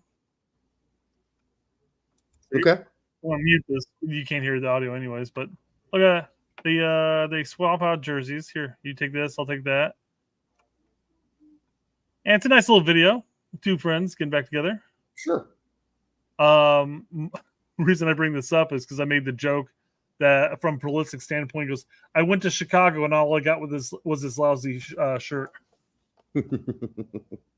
Well, yeah, we knew these guys were friends, so this is not a surprise. We've been told, what the circles are. And yeah, I mean, Acosta is a great kid, great guy, not a kid anymore. Shit. I mean, the way I'd say kid, because I remember when he was 18 playing in Dallas. It's just unbelievable how fast time goes by. He's a grown man now, obviously, with hair on his nuts. But yeah, I have nothing personal against Kevin Acosta. I think that he provided what he could. He never got a chance, he never took his chance, apparently, because apparently there was talk about him going overseas at one point, but just never happened for him. And maybe that test early on in his career would have helped him take the next step, the next level up. He's going to always be a decent set piece taker, Kevin Acosta. He's just not U.S. men's national team quality anymore, or maybe he never was. I think he had flashes with the U.S. men's national team. But I think our initial assessment from him, because we came out and said that we don't think he's U.S. men's national team quality. This was back in 2021 before the Nations League, our first Nations League win or whatever. Yeah, and then there's a window they played and he played like shit. Yep. We came out and said, "Oh, he played like shit," and then the very next window he came back and he balled. He played a and lot we're like, better. That was one time we talked about how we always ate crow. We ate crow on that one alone. But then that was his MO. He'd have a really good game or two, followed by a couple of regular stinkers. Yep. Followed by some good games, stinkers. Good games, stinkers. So just depending on which Acosta you're going to get. Right, roller coaster, baby. And you just don't want that on a national team. What you're looking for mostly is consistency, more above all else, which is, by the way, something we have absolutely struggled on with Greg, is consistency. There's one good game, followed by a horrible game, followed by a good game, followed by a bad game. So Colin Reese says, Pete and Tack just target the MLS guys. They make up mistakes for them and don't mention the minor mistakes other people make. For example, Busio is a mistake machine, but Tack and Pete ignore them. I don't know. I mean, I watch quite a bit of Pete and Tack, and I just haven't got into the detail like that with at least my memory. But I think they both have talked about, especially earlier on in Busio's Venezia season. I know Tack did. Like, he's not having a good season. He's not even starting, et cetera, et cetera, et cetera. So I know he has been critical of Busio at times. I don't know about Pete. Well, they're both very critical as far as MLS players are concerned. I think they are a little more open-minded with some of the younger players coming up. As far as talking about promise, we talked about Luna a lot. In various things, we talked about Esmir when he was playing with the national team. Yeah, we've talked about a handful of goalkeepers as possible options. But yeah, as a whole, especially of some of the older guard that have come up through the early Berhalter tenure, even into late Berhalter tenure, yeah, they were absolutely critical on them, which, for right or wrong, that's up to you to decide. We shared a lot of the same opinions, quite frankly, as far as certain players were concerned. But not all. Not all. And you've been very critical of Busio, basically stating that you didn't necessarily see a potential U.S. men's national team future with him. Right, and I may be wrong down the line. Yeah. Except for the fact that the midfield is so goddamn crowded. It's going to be really hard for anybody on the outside to get inside. But we'll see. It'll depend on the coach. Yeah.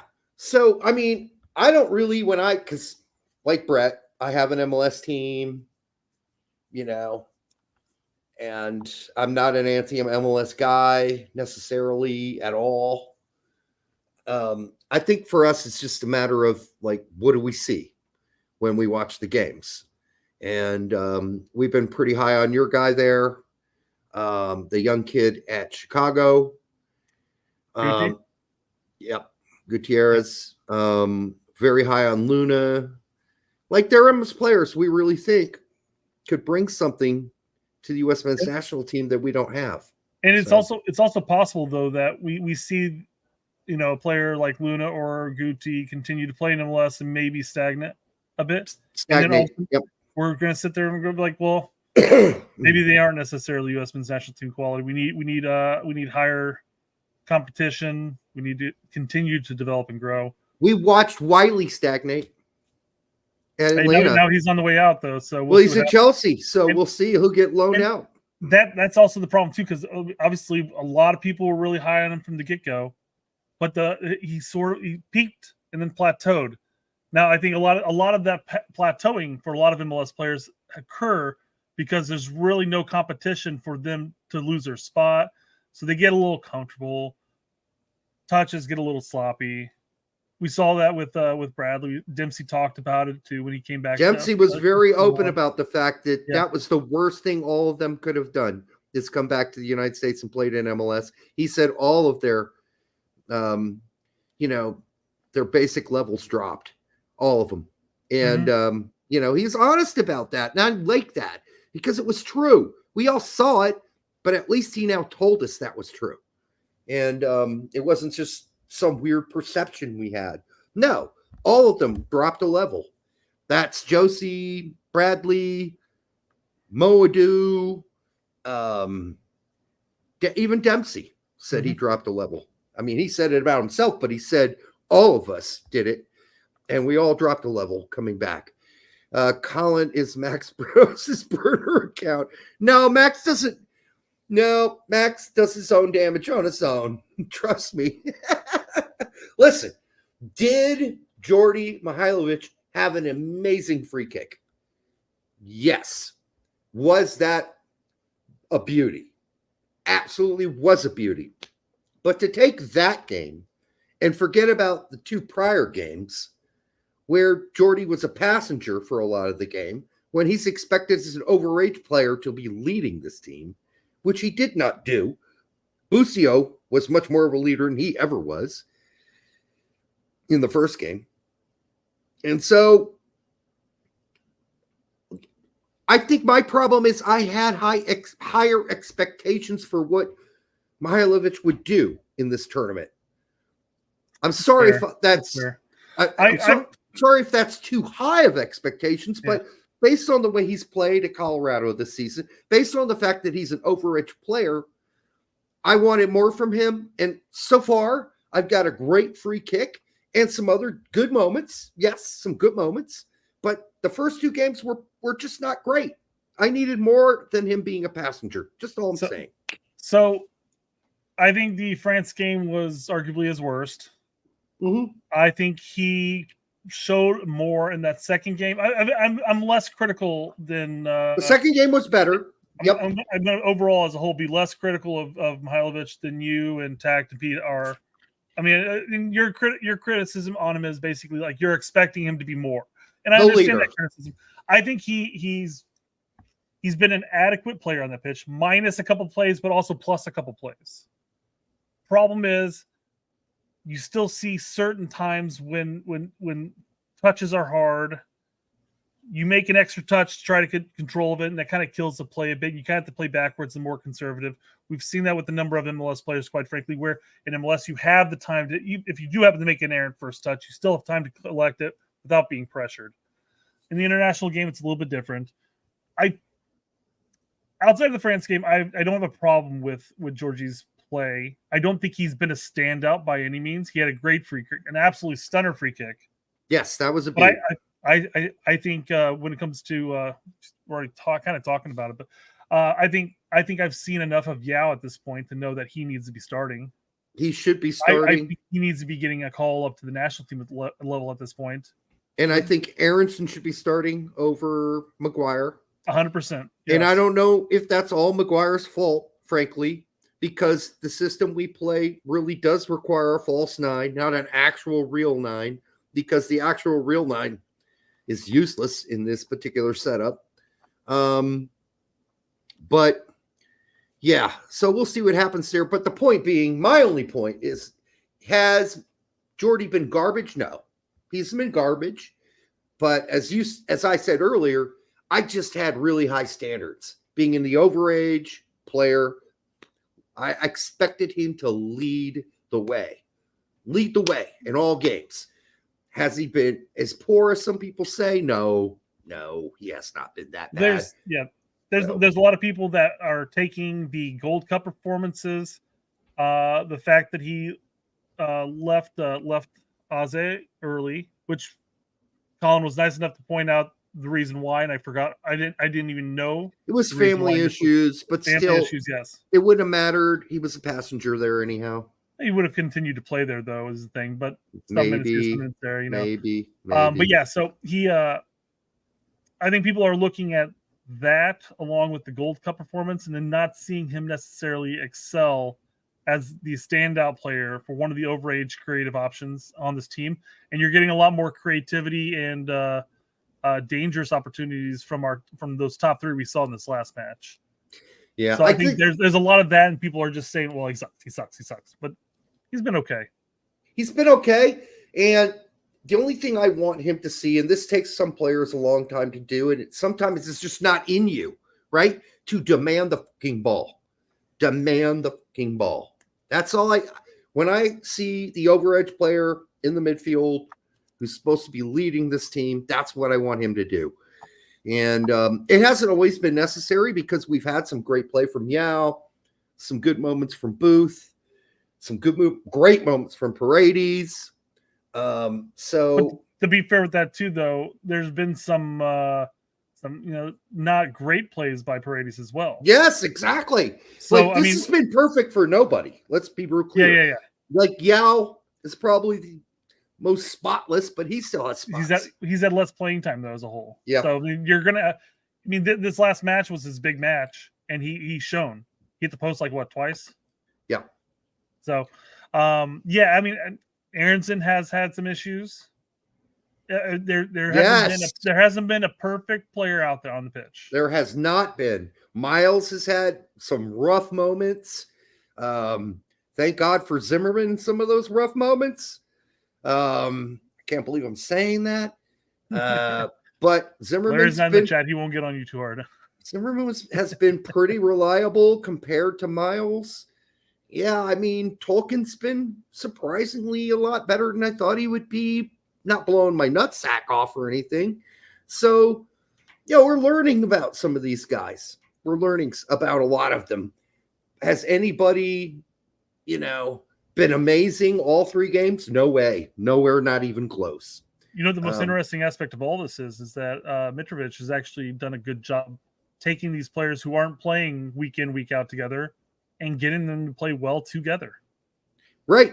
And, by the way, if he has to, in the last game, in the first half, we played a 4-1-4-1. In the second half, we played a 4-4-2. Like, he's fucking around too. He's just not sitting around. He's being proactive. He came out in the second half and said, we're switching this shit up.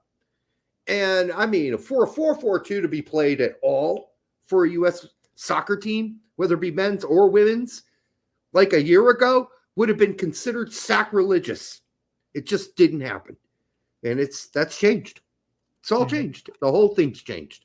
That's the last show. If you missed it, I think we talked about how everything's changed. Jeff Carey said, before we get into the super chat, Jeff Carey does say Spicy Jeff. They beat 2 crappy teams. Yeah, I mean, Guinea was definitely not a great team. And the funny thing is, when we were talking about on our last show leading into that, we're like, oh man, they gave France, a bit of difficulty. I'm just like, oh man. Then we went into the game, and all of a sudden it was just a rout. Yeah, they couldn't possess, they couldn't trap, they couldn't do anything proper. Right. But it was again, that was a good decision because we went from playing a mid press for most of the Olympics so far to playing an incredibly high press in that last game. Yeah. I think Mitrovic has made the right adjustments so far. You can say New Zealand sucks, and so does Guinea. But Guinea did give France a battle, but that's probably more on Thierry Henry than anything else. But thanks for the $1.99, Spicy Jeff. You should just change your name to Spicy Jeff. Yeah. Because that's how everybody knows you at this point. MLS around the 12th or 13th best league. Let me see. I mean, Jesus. Somewhere around that mark, probably. We've done that before. I mean, we'd have to break out all the leagues and look at them individually. Obviously, there are 5 leagues that are obviously better than us. And there's no questioning. But then you got to take into account Portugal. It's a good league, really good league. You could talk about look at Netherlands. You get past a handful of teams. Are they really the rest of the teams? Are they that much better than? Yeah, the problem is, you look at Netherlands, very top heavy. Belgium, extremely top heavy. Scotland, extremely top heavy. Whereas MLS, it's kind of a big, massive wad of balance.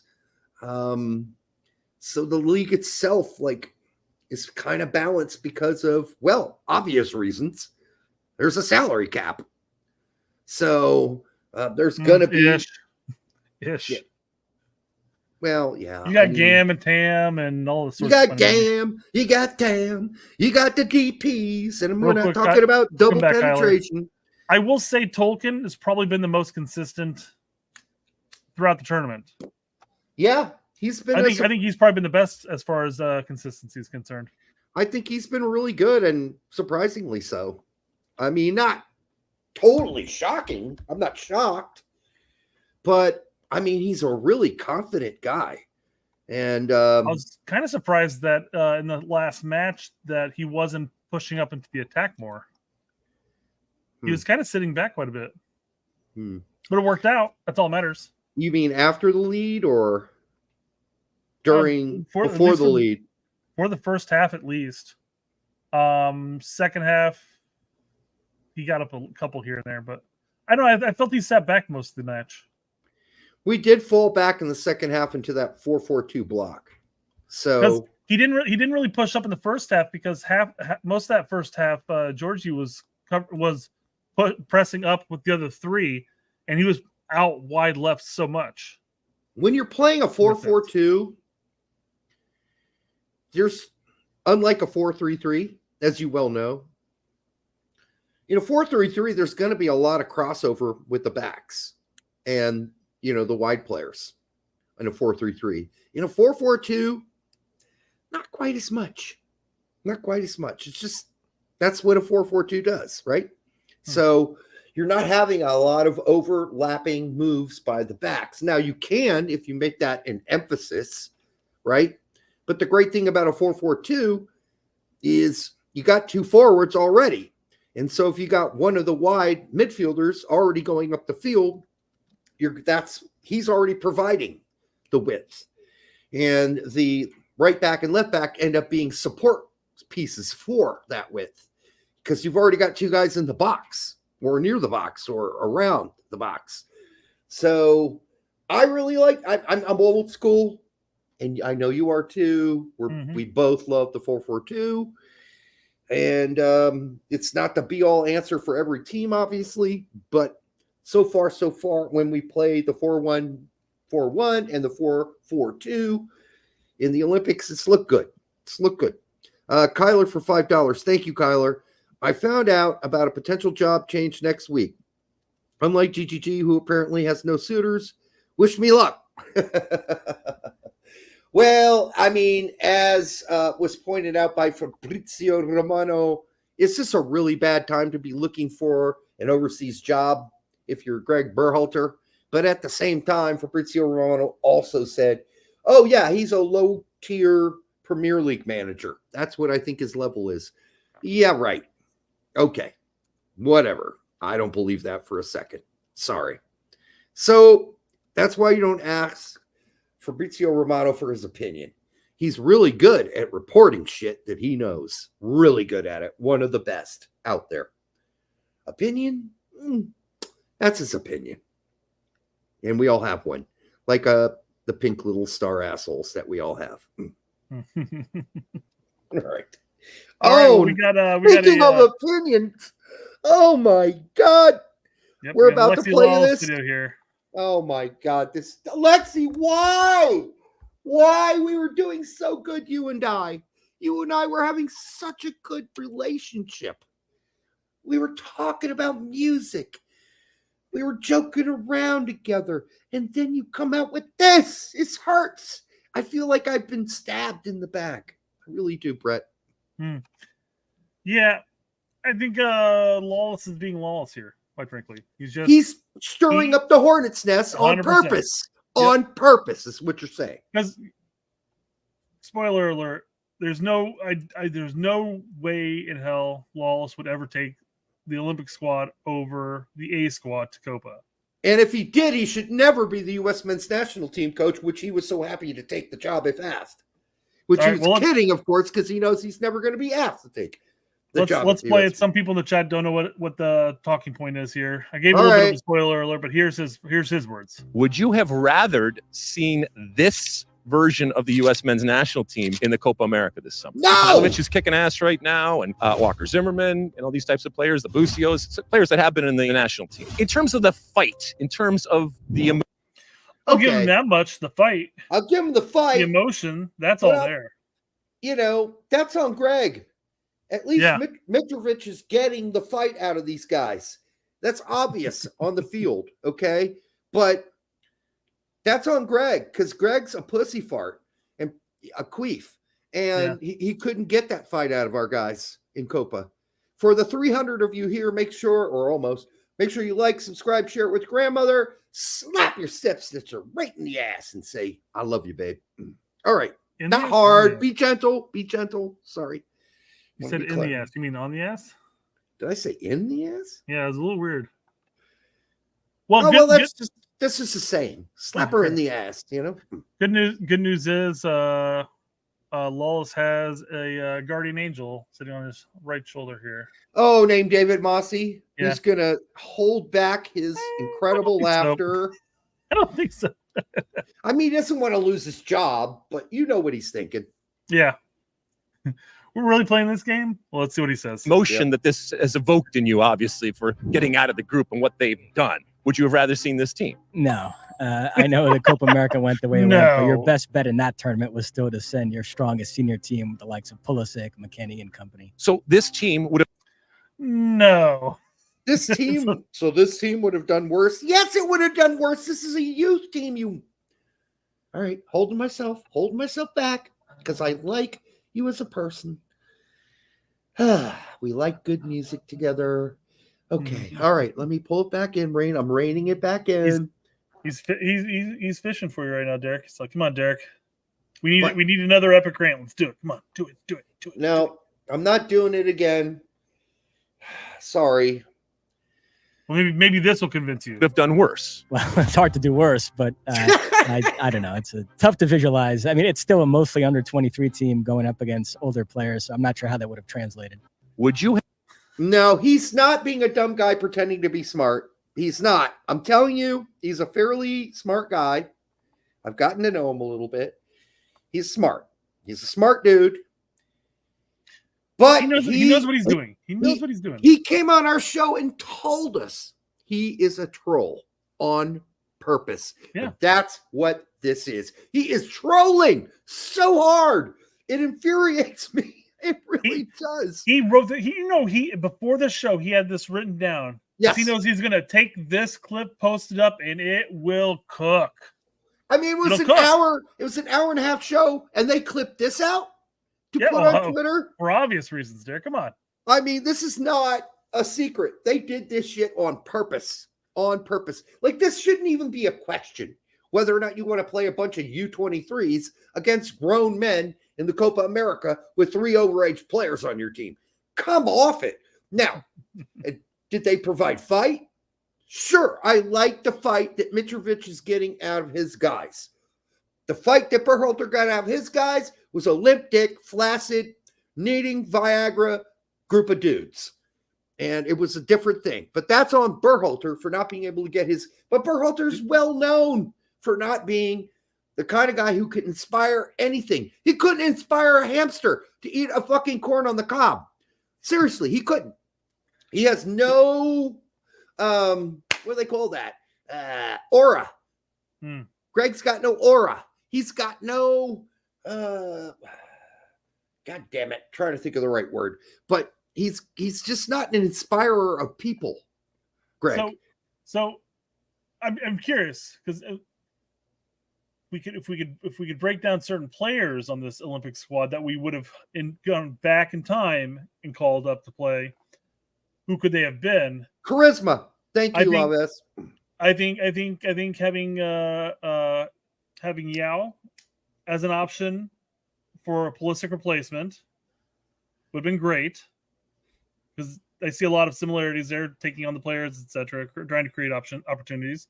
That could have been an option. Maybe instead of bringing in Brendan Aronson at the time, even though Dark Brennan was on fire. He was doing better. So, I mean, I understand, and this might be a one-off game. Who knows? Maybe the next game Yao comes in and, he shits the bed. I don't know. Let's see.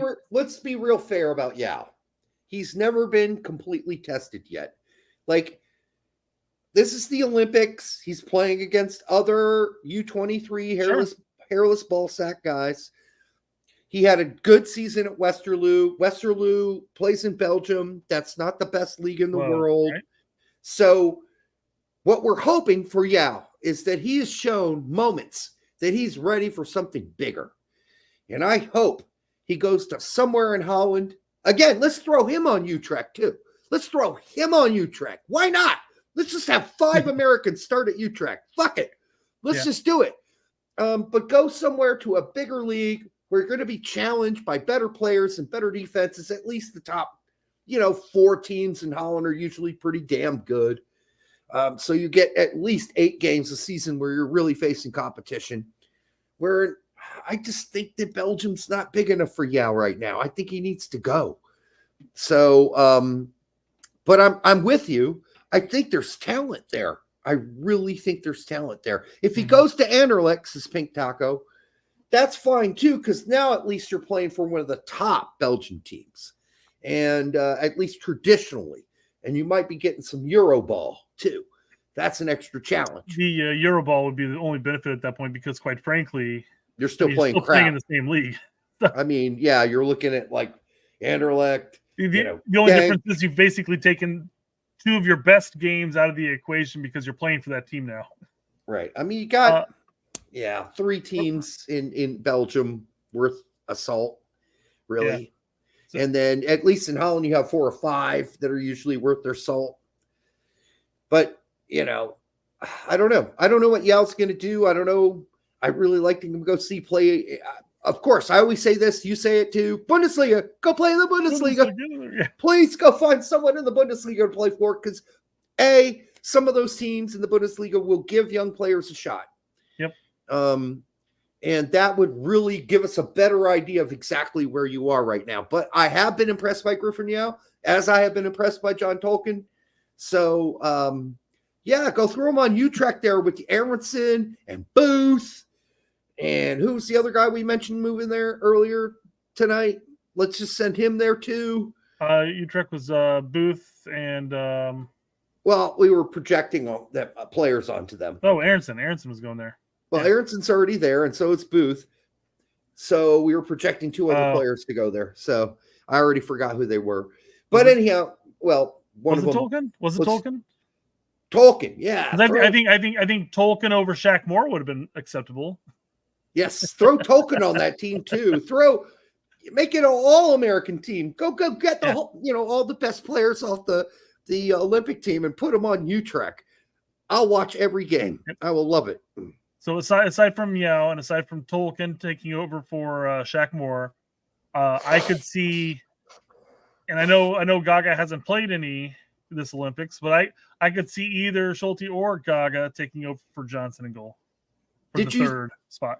Did you see the interview today on whatever that was? Good Morning America, whatever the fuck that was, and it was Kermashi. I saw a still of it. I didn't actually watch it. No, it was Kermashi, Gaga, and Wiley. Like 3 players that have almost barely touched the field. Kermashi played a little bit, yeah. Little bit. So did Wiley, little bit. Oh yeah, right? That's right. That's right. It's weird. They're sending like 3 guys that don't really play that much out for the interview. Kind of weird. A little weird. Maybe not completely freaking weird, but you would think they would send out the guys that have been scoring the goals, like Aronson or, Yao or Booth. But maybe those are just the 3 most, media savvy guys. Maybe those are the 3 guys they gave media training to. We don't ever know, right? Or maybe they're feeling bad because they're really not getting any playing time. It's like, hey, why don't you take this interview? But he's doing this one. Yeah, we got Griffin Yao and Lazo. So, all right, what do you say? Let's see what this is. Let's see, Griffin Yao and what he wants fans to know about him. Well, this segment isn't actually about him, but it's fun to listen to. One of the big talking points on the men's side is the 3 overage players, right? The 3 players above, the U23 cutoff. And really only one of those players for the U.S. falls in the millennial category. And is that a really big talking point, though? The millennial category? That would also be, is it just Zimmerman? Or I guess it probably would be, because it more than likely Robinson falls just outside of millennial. Early Zed? Probably, yeah. that is Walker Zimmerman. The rest of you guys are Gen Z. So what is the most millennial thing about Walker? All right. Derek, why don't you guess? I got to answer this question first. They really give media training. Broken Furnace Recordings, we love you, but yes, they do. They all get media training. All of them do. You don't want them going up there and sound like complete idiots. Yeah, they're very, very. I've heard stories, but you do get a lot of media training when you're a part of any national team. And then even if they pick a handful of them to give like the full course to, those end up being the guys that get to go in front of the journalists. Otherwise, no. They don't want any mistakes. They don't want any slippage. And as Mr. Left back learned on the Olympic team that we've said so many things nice about tonight, if you slip up on social media, people are going to call your ass out. And Tolkien is who I'm talking about. And here's the most obvious answer for whether or not they get media training. During Copa, and you brought this up on every show, when we went over the interviews and stuff like that, the big talking point was who's going to be playing right back. How many times did everybody avoid saying Scally's name? They did. Every single time. You think one person alone would, if they didn't get trained on this, would say, "Oh yeah, Joe Scally, he's back. He was back up to death. He's going to play right back now. He's our man." Yeah. Wow, we got so many people who can play right back. Could be anybody really. Yep. Probably start John Johnson out there. So, all right, what do we got here? So I ask you, what's the most millennial thing that Zimmerman can do? Does do you think? Listen to some millennial music. He drinks a micro brew, twists his mustache. Maybe so. I was thinking him listening to some millennial type music. K-pop? No. I don't know what the millennials listen to. 21 Pilots? Who? 21 Pilots? I don't even know what the hell that is. It's a band. Not to me. Yeah, fair enough. Green Day? I don't know. Yeah. Done that. All right. Anyways, let's find out. All right. You wearing them no-show socks? No show socks. I would say the Asics. The Asics are up there. The Asic runners that he wears, pretty. Why is this? I've got I paused it just now. Why? Because he just said one thing so far. Asics. The Asics runners he wears. I've got 2 pairs of those upstairs. I don't have any. Yeah, well, I'm on the verge of, depending on what category you believe in, as far, well, nobody really cares about the millennials, Gen Z, Gen X, whatever. Those categories are stupid. But I'm right there on the cusp of being Gen X and millennial. Like I'm like either the last Gen Xer, depending on some people. You're definitely Gen X, yeah. Actually, you're a boomer according to Twitter. No, I am Gen Xer. God damn it, I'm not. And My parents are boomers, for Christ's sake. Yeah, so I'm either technically a one of the last Gen Xers, or I'm one of the first millennials. So, it's funny that he mentions the Asics because yes, I do have Asics, and I would be classified in some people as a millennial. Let's see if there's anything else. Somebody asked everywhere. But then you also have, like, we play this game, this card game, Mafia, and everyone in there is kind of, taking a joke or like, having fun with it. And this guy is like, he's strategizing the entire thing. Like it's the most like millennial thing that I've ever seen. Like we played yesterday, and it's good at games. I mean, it's millennial to take the game serious and want to win. I've never heard that. That's one thing I would never associate with a millennial from the stereotypes, if you will. They changed. As they got older. Especially, yeah. No, hold on. Somebody asked if I wore Skechers. Let me. I'm gonna cover this up real quick. I'll be right back. I'm gonna go see what shoes I wear. I'll be right back. That's fair. So I've never owned Skechers, but I definitely wore a lot of skater shoes growing up. Believe they're Etnies is what I had. Multiple through middle school and high school. All right. Here we go. You have New Balance? Can't see what that is. Skechers, look at that. Wow. I do wear Skechers. So whoever said that, bonus points.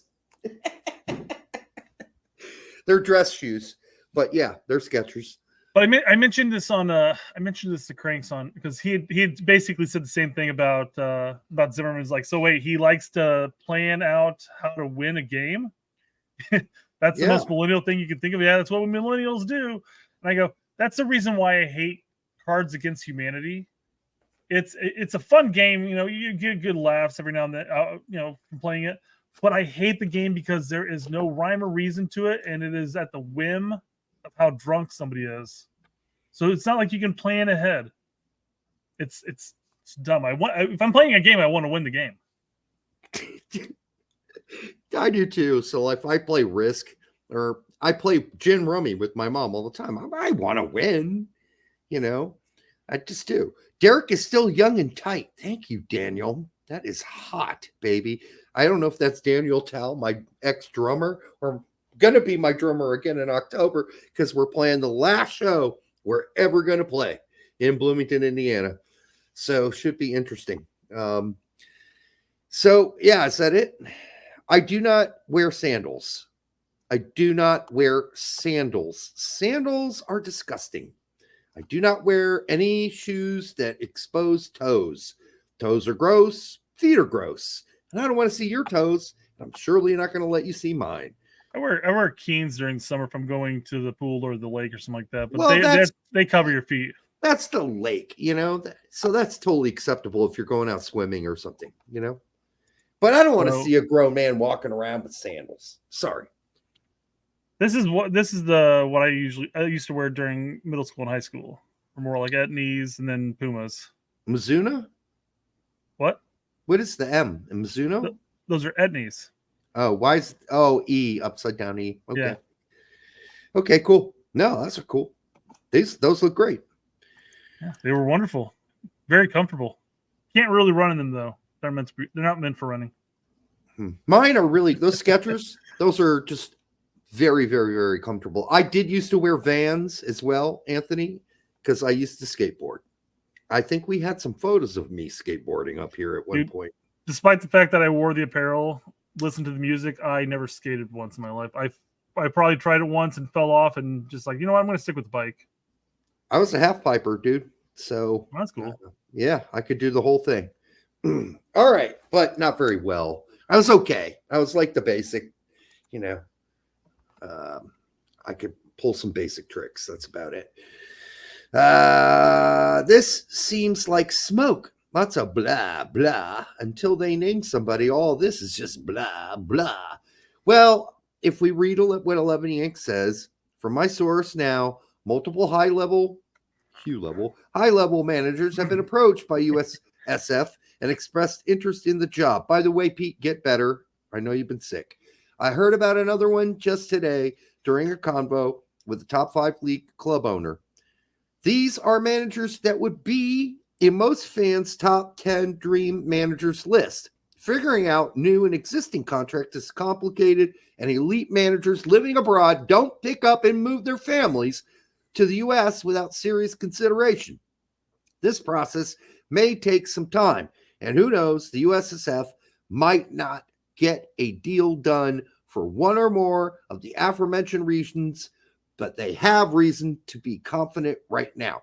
Okay, so, and Pete admitted this in a later post, and I can't remember who he was replying to. It might have been MLS Moves, I believe.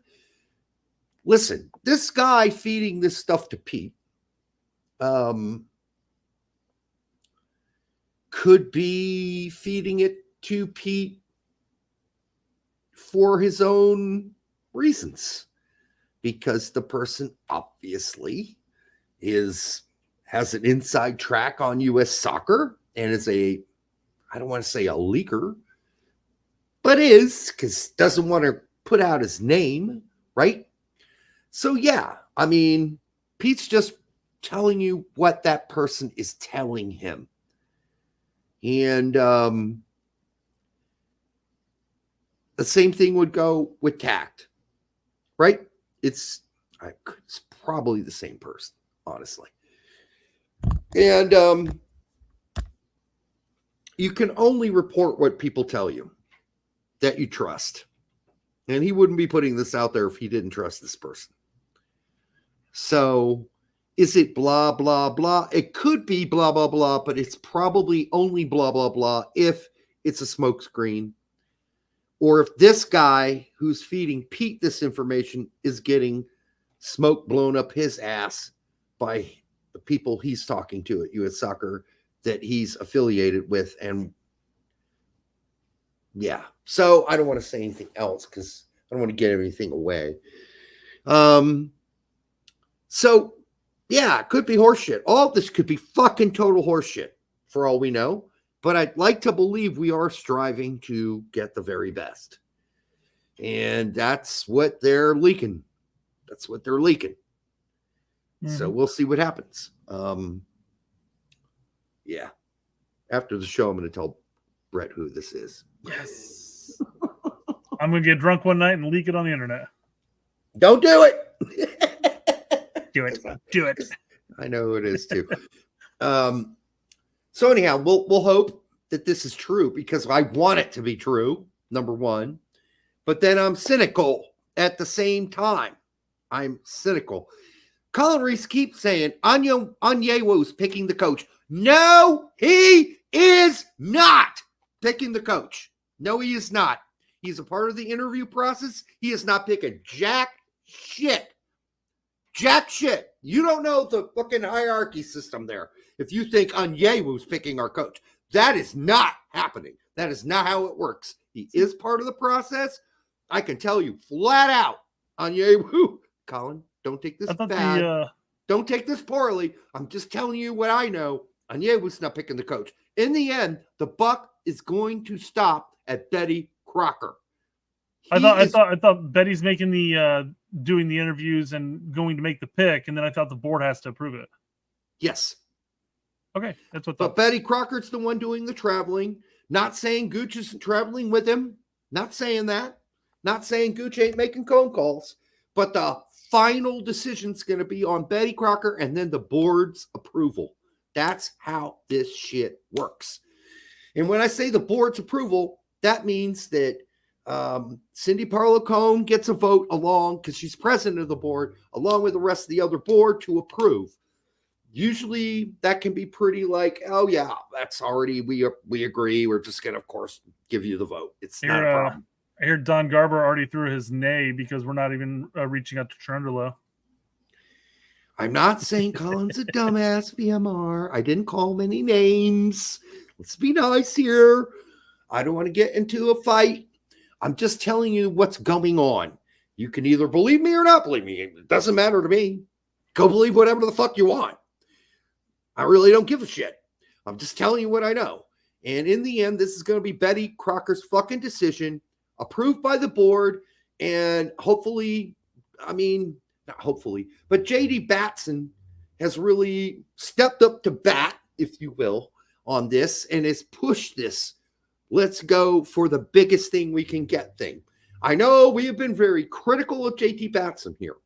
We have made fun of him and his stammering and his stuttering and his but he is supposedly behind the scenes been the guy leading the push to go for the top of the mountain. And he set Matt Crocker out, Betty Crocker out to just go do it. Go over there and get something done. So we'll see. So, Colin, nobody's saying that their connection is either Crocker or no, Gooch. they're not either. What they're saying is the rest of USSF, the board, secretaries, the janitors probably know where Crocker's off to in Europe next, and who he has an appointment with. There's probably a giant fucking calendar within their organization explaining Crocker, England, talking to X, Y, and Z, and stuff like that. It could literally be anybody that has access to it. Now, whether or not that pans out, who knows? It's not literally anybody. I know. It's not the janitor. I was joking about that aspect. I know. You're joking, but it's literally not just anybody. That's not how they're getting this information. It's somebody who knows some shit. So that's what I was saying. Yes. Yeah. But it is not. Oh no, Onyewu, I can absolutely say is not a leaker. No, absolutely not. Betty Crocker is not a leaker and hasn't been leaking dick. But I'm not saying that people that are. No, I'm not going to say anything because I'm just going to get in trouble. Like I said, the janitor. Well, yeah. I mean, Godcon agrees. He goes, "Hey, it's not a bad idea. Be a janitor at USSF." They do have janitors at USSF for sure. They work in the basement late at night. They're locked up there to do U.S. soccer social media. Mm-hmm. They're forced to do it. and run the website. All the fun stuff. Right. I just have to be really careful here, folks. Sorry. I wish I didn't. And maybe when this is all said later. Maybe this is all said and done, we can kind of talk about it more freely. But right now, or maybe it'll take like 8 years for that to happen. Because that's what's happened a lot from the old stuff that we used to talk about 12 years ago on our show, right? Now we talk about it openly and freely. About the Sasha Kleshin incident and his dad. And all. We talk about that totally openly and freely now. But we couldn't talk about it then. We just couldn't do it. Yeah, there are consequences available there. Consequences for them. Yeah. Like we could have said, screw all. It's not Alex Cabrazi's mom, guys. It's not. Stop that rumor. I saw that on Twitter. We do not want to get Alex Cabrazi's mom fired. Please stop saying that. It's not her. No, she's not the leak. Okay? All right. I would hate for that to happen just because some leakers put that shit out. Or some people started spreading that. We would never want to get Alex's mom fired. And I can guarantee you she's not the leaker. Absolutely 100% guarantee you Alex Cabrazi's mom is not the leaker. All right. So, and it's not even leaking. Like what is being fed to Pete and Tact, I believe, is constructed. That's what they want out there. And I'm not saying Pete and Tact are simps and being like fed this and they're just putting it out there. But you have to realize nothing is being leaked. Much of anything is being leaked right now, like much of nothing. So whatever you get, you want to at least report it if it's from a reliable source. Is the reliable source pushing some sort of narrative? That's what you have to, if you're Pete and Tact, that's what you have to worry about and balance and gauge, right? You do. You have to look at it and go, is this for the reals? It's not the turd. I mean, just looking at that post that Pete posted, what did it say? There are several high-end managers that they're looking at that anybody would want on their list. Right. That's literally, I mean, there's a lot of other garble there, but that's literally what it just said. And that's not a leak. I mean, again, if people know that he's going to be in Europe talking to these people, that's not a leak. Right. It's just talking about, hey, we're testing the waters. We're seeing what we can get.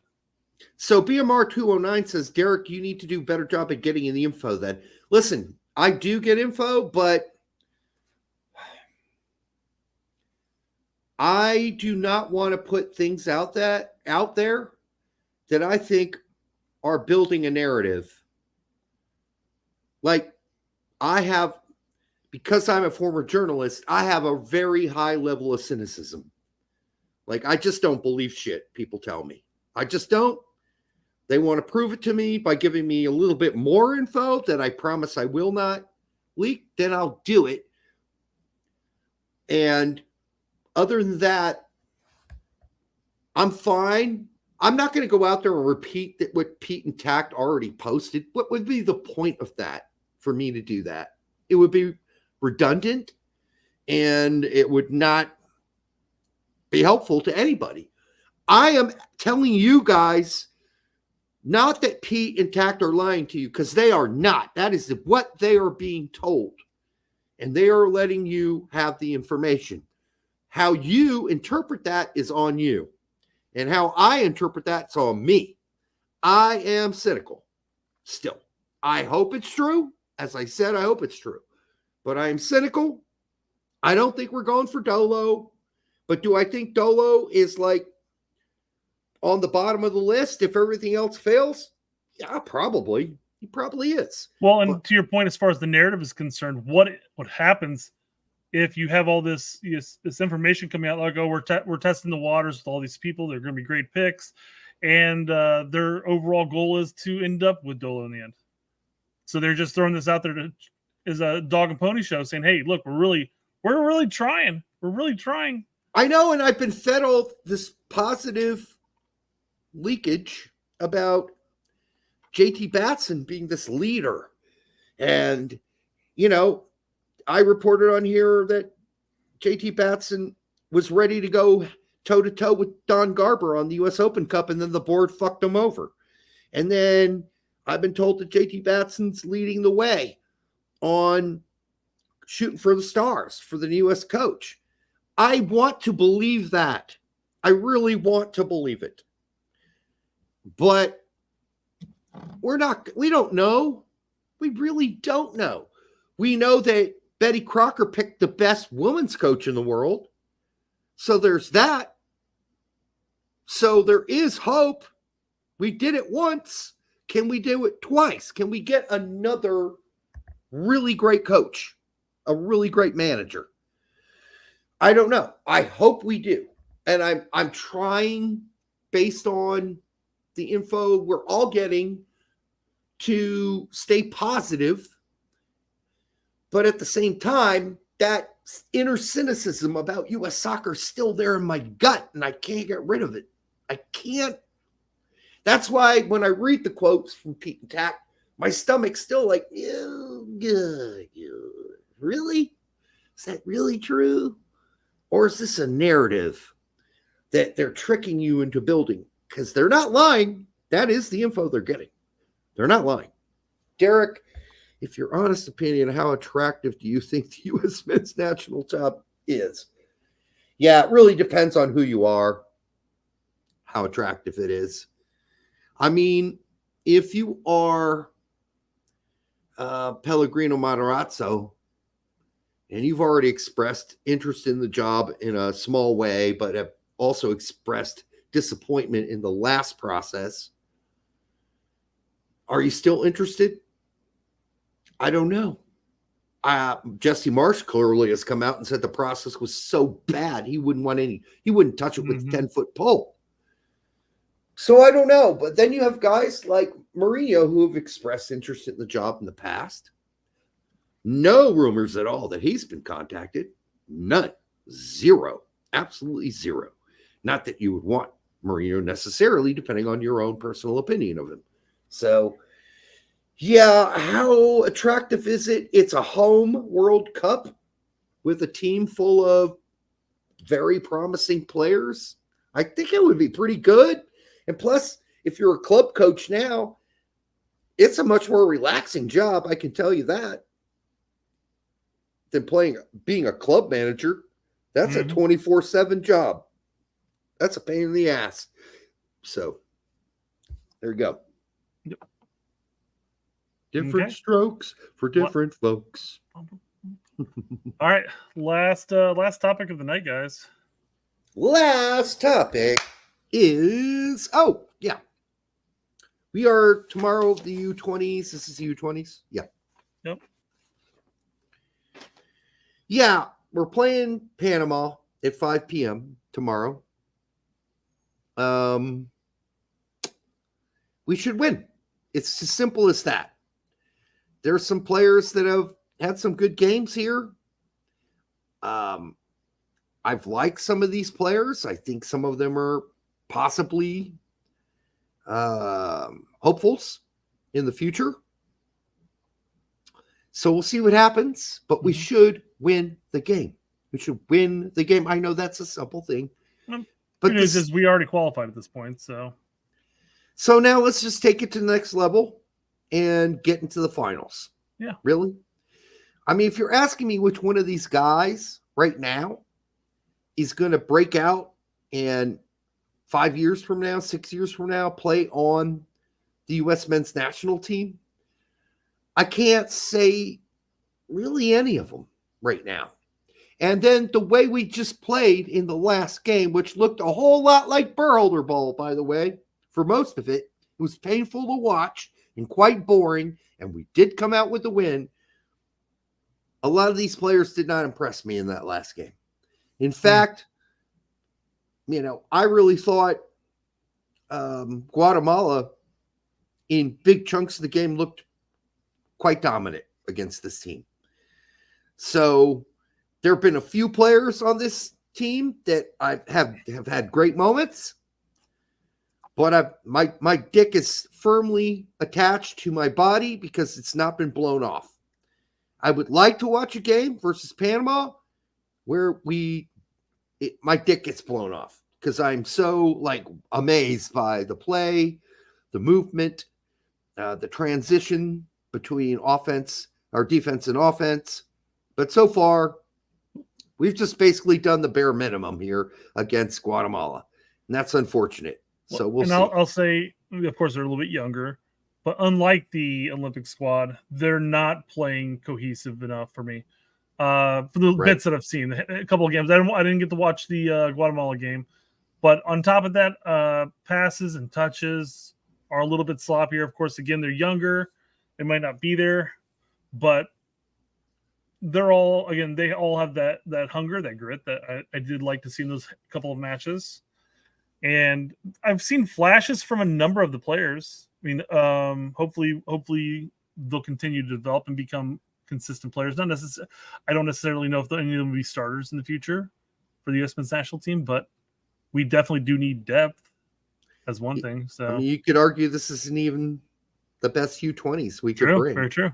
So there are a lot of kids playing preseason in Germany right now who are German Americans or, passport havers that didn't make this team. So I would like to see more from Zakiris. I'd like to see. I've enjoyed some moments from Soma, but yeah, I'm not real blown away by this team at all.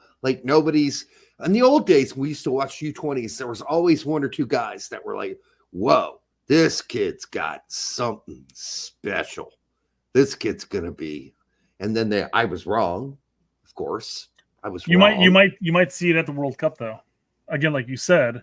Right. And this is qualifiers. So, I mean, we're talking about primarily MLS-based players or locally based players. Right. That would get released. And we even talked about the U19 center back that's where's he off to? He's off to somewhere in Europe, possibly, assuming DC sells him. But he wasn't released. So we're not even talking about necessarily even the top U20 players and we're not, MLS. So right. We're not.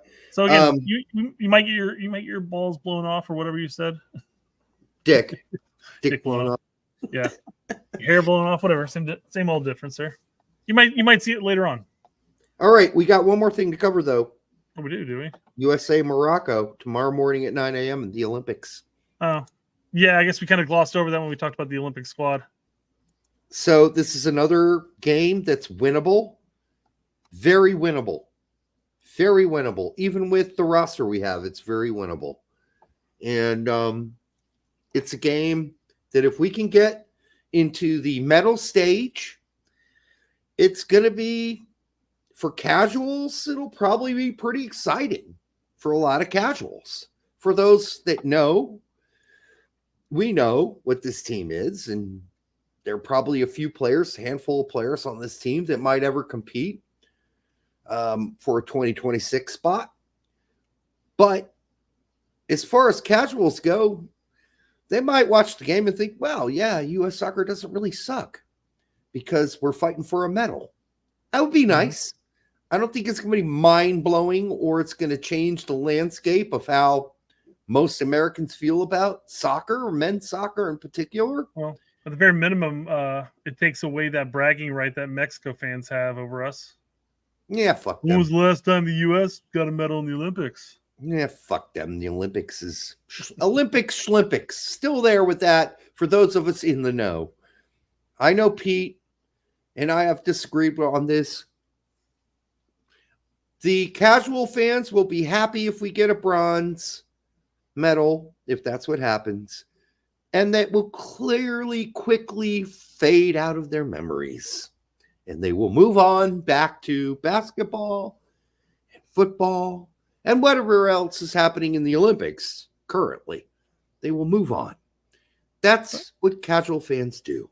You might pick up some young fans that do get turned on to the U.S. men's national team as a whole, instead of turning them from casual to.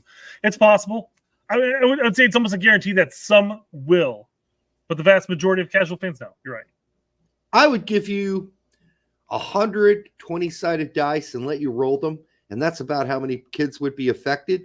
And I would say that's good enough because you know what? You change the world one person at a time, right? Mm-hmm. One person at a time. That's all you can do. So if you want to roll with that way of looking at it, I'm with you. Or the way Pete wants to look at it, I'm with you. Okay, yeah, we got to change minds one person at a time. And if that's the case, then fine. Some casuals might become real U.S. soccer fans. Might. I don't know how many. I don't know if I can count them on my two hands, or I need to use my toes, or I need to break out your toes. Your toes and your fingers, your dick, my dick, to total the number up. But I got to tell you, I don't know how many it's going to be. That's all I'm saying in the end. So let's go. We got big games tomorrow. USA Morocco at 9 a.m. That's the Olympics. You can watch that on Peacock and or NBC. Now or USA Network. It depends. Yeah, if it's on USA Network, you cannot watch it on any of those sites. Yes, you can. I've watched every game. I looked. It's Peacock. You can watch it on Peacock too. Like every game's been on USA Network, and I've been able to watch it on Peacock Live. I don't know why I couldn't find it then. Fuck me. Yeah. And then we got Panama versus the United States U20s in the U20 qualifying for the World Cup at 5 p.m. I believe TAC will be covering that live. Depending on how I feel, I might join him if he allows me to. Depends on whether or not he sees me there. And if he does see me there, then I'll probably he'll ask me to come on. Yep. Otherwise, unless people are telling him, quit letting that dick hole on your show. If that's it's funny because you do make him branch off into some odd tangent. It's not odd for us by any means, but odd for his show. Mm-hmm. And I'm looking in the chat, and there's just a number of people like, "Get back on topic. Why are we talking about this?" God, people are such party poopers. They're so boring. Like all you want to like you with the Sharktopus team. Yeah, the Sharktopus team. I told them. That would have been a better name for the team. I stumbled across you posting that on there. Like, what a horrendous name! I looked at it, I'm like, Sharktopus. That's a brilliant name. That's based off of it's a name based off of a made for sci-fi movie. You will respect that team, Derek. You did tell me that, and I said I was respecting it by calling it atrocious. Atrocious can be good sometimes. That was an atrocious name for a team in a good way. Horrendous, I think I said atrocious in a good way. And I think that, had like the name, what's it? Octopussy? That was the name of the James Bond movie. Yeah, it's the name of James Bond. Untouchable brought literally a second ago. So if they would have just gone totally after it and called it Sharktopus, that would have been great. But then it's no longer the name based off of a movie. Yeah, it is, but it's more creative. Adds your own flourish. It adds the James Bond movie with Greg knows. It's a classic piece of cinema. Yeah. Well, that's why I said it was atrocious in a good way. Literally a shark with an octopus bottom, and it can actually come out of the sea, and it's scenes where like giant tentacles are grabbing people. It's really a sci-fi channel movie. It's really bad, but it's really good. It's kind of like Sharknado. It's all right. All right. Brett and Tact are a good duo. Be careful, Brett. Listen, I don't think Pete and Brett have anything to worry about, honestly. Derek and Tact are. You said Brett and Tact. You said Brett and Tact are a good duo. You mean to say Derek. Derek and Tact are a good duo. Be careful, Brett. I don't think Brett has anything to worry about, honestly, because I seriously don't see anybody putting up with me as much as Brett has been able to put up with me. I mean, honestly, no one. Do you think next the next super chat? You do this in the next show. When the super chat gets pulled up, I want you to read it before Tact can, and you say like untouchables for $5.99. Tact will have to meet you halfway and give you a reach around for that one, and just see how long you continue to make his show. I know. There is no way. $20, man. Tact's gonna have to get pegged for that one. Tact is from a totally different generation. I push him as far as I can, but I know what the bending process. I know what the limits are. And then Pete is closer to us, I think, in age, but still not close enough. But he's got a really good sense of humor too. But I don't think either of them would want to put up with me on a daily basis or a weekly basis. That's insanity. So I can only say Brett is a warrior, and that's why he's on the show, because he can put up with me. I said, we're both of the same quote unquote generation, both connectors, more or less. Yeah, it helps. That's what we do. There's a I know I brought this up before, but it was a fun TikTok where people are like on TikTok crying about some whatever it is, micro aggression that occurred, and they're talking about Gen Xers, and Gen Xer comes on and goes, well, now you pissed off the Gen Xers, and this is what we used to make fun of people for fun. We used to just say hurtful, hateful things. Not hateful. Not hateful. Hurtful, maybe. It's called busting your balls. It's what it was called in the old days. You bust some motherfucker's balls. You can't do that anymore. Obviously, you shouldn't do it at the workplace, period. I'm talking with our friends, our close friends. We all busted each other's balls. At work, no. I was professional, and I didn't bust anybody's balls. So that's a different thing. but well, in a different way. It was professionally busting balls, but we didn't use, nobody called anybody any names or anything like that shit. But yeah, I mean, that's all a different era. Like, you can't even bust your friends' balls anymore. And I think that sucks because people used to bust my balls all the time. And it was all right. People bust my balls in the comments here all the time. And said, happy birthday, 87 years old, young. Yeah, I mean, do I get upset about it? No. I've been called an idiot, a retard in the comments. I've been called every name in the book. It's all in good fun. That's the whole point, All right. We love you guys, by the way. Oh, real quick. Anthony says, I like your soccer perspective and indie thoughts. Respect. Followed up by saying, glad I found your content. PMR says, Untouchable says, I do it out of love, Derek. Hey, don't ever worry about it, man. I'm totally fine with it. Absolutely fine. It's been great. It's a lot of fun to be here. So all 300 or so of you that were here tonight, make sure you like, subscribe, share it with your grandma. Say hi to your stepsister for me. By the way, stepsister love shouldn't be a problem. All right, Tactical Prude. All right, we will be back with Tack next week. He is coming on the show next week. We love Tack, even though I called him Tactical Prude. It's just kind of a joke. I called him Tactical Prude a couple nights ago to his face. So there you go. That's busting balls, right? That's how busting balls used to work. All right, we will be back. And until then, have a great night. Have a great time. Let's have some 2 wins tomorrow. 2 wins. Till then, good night.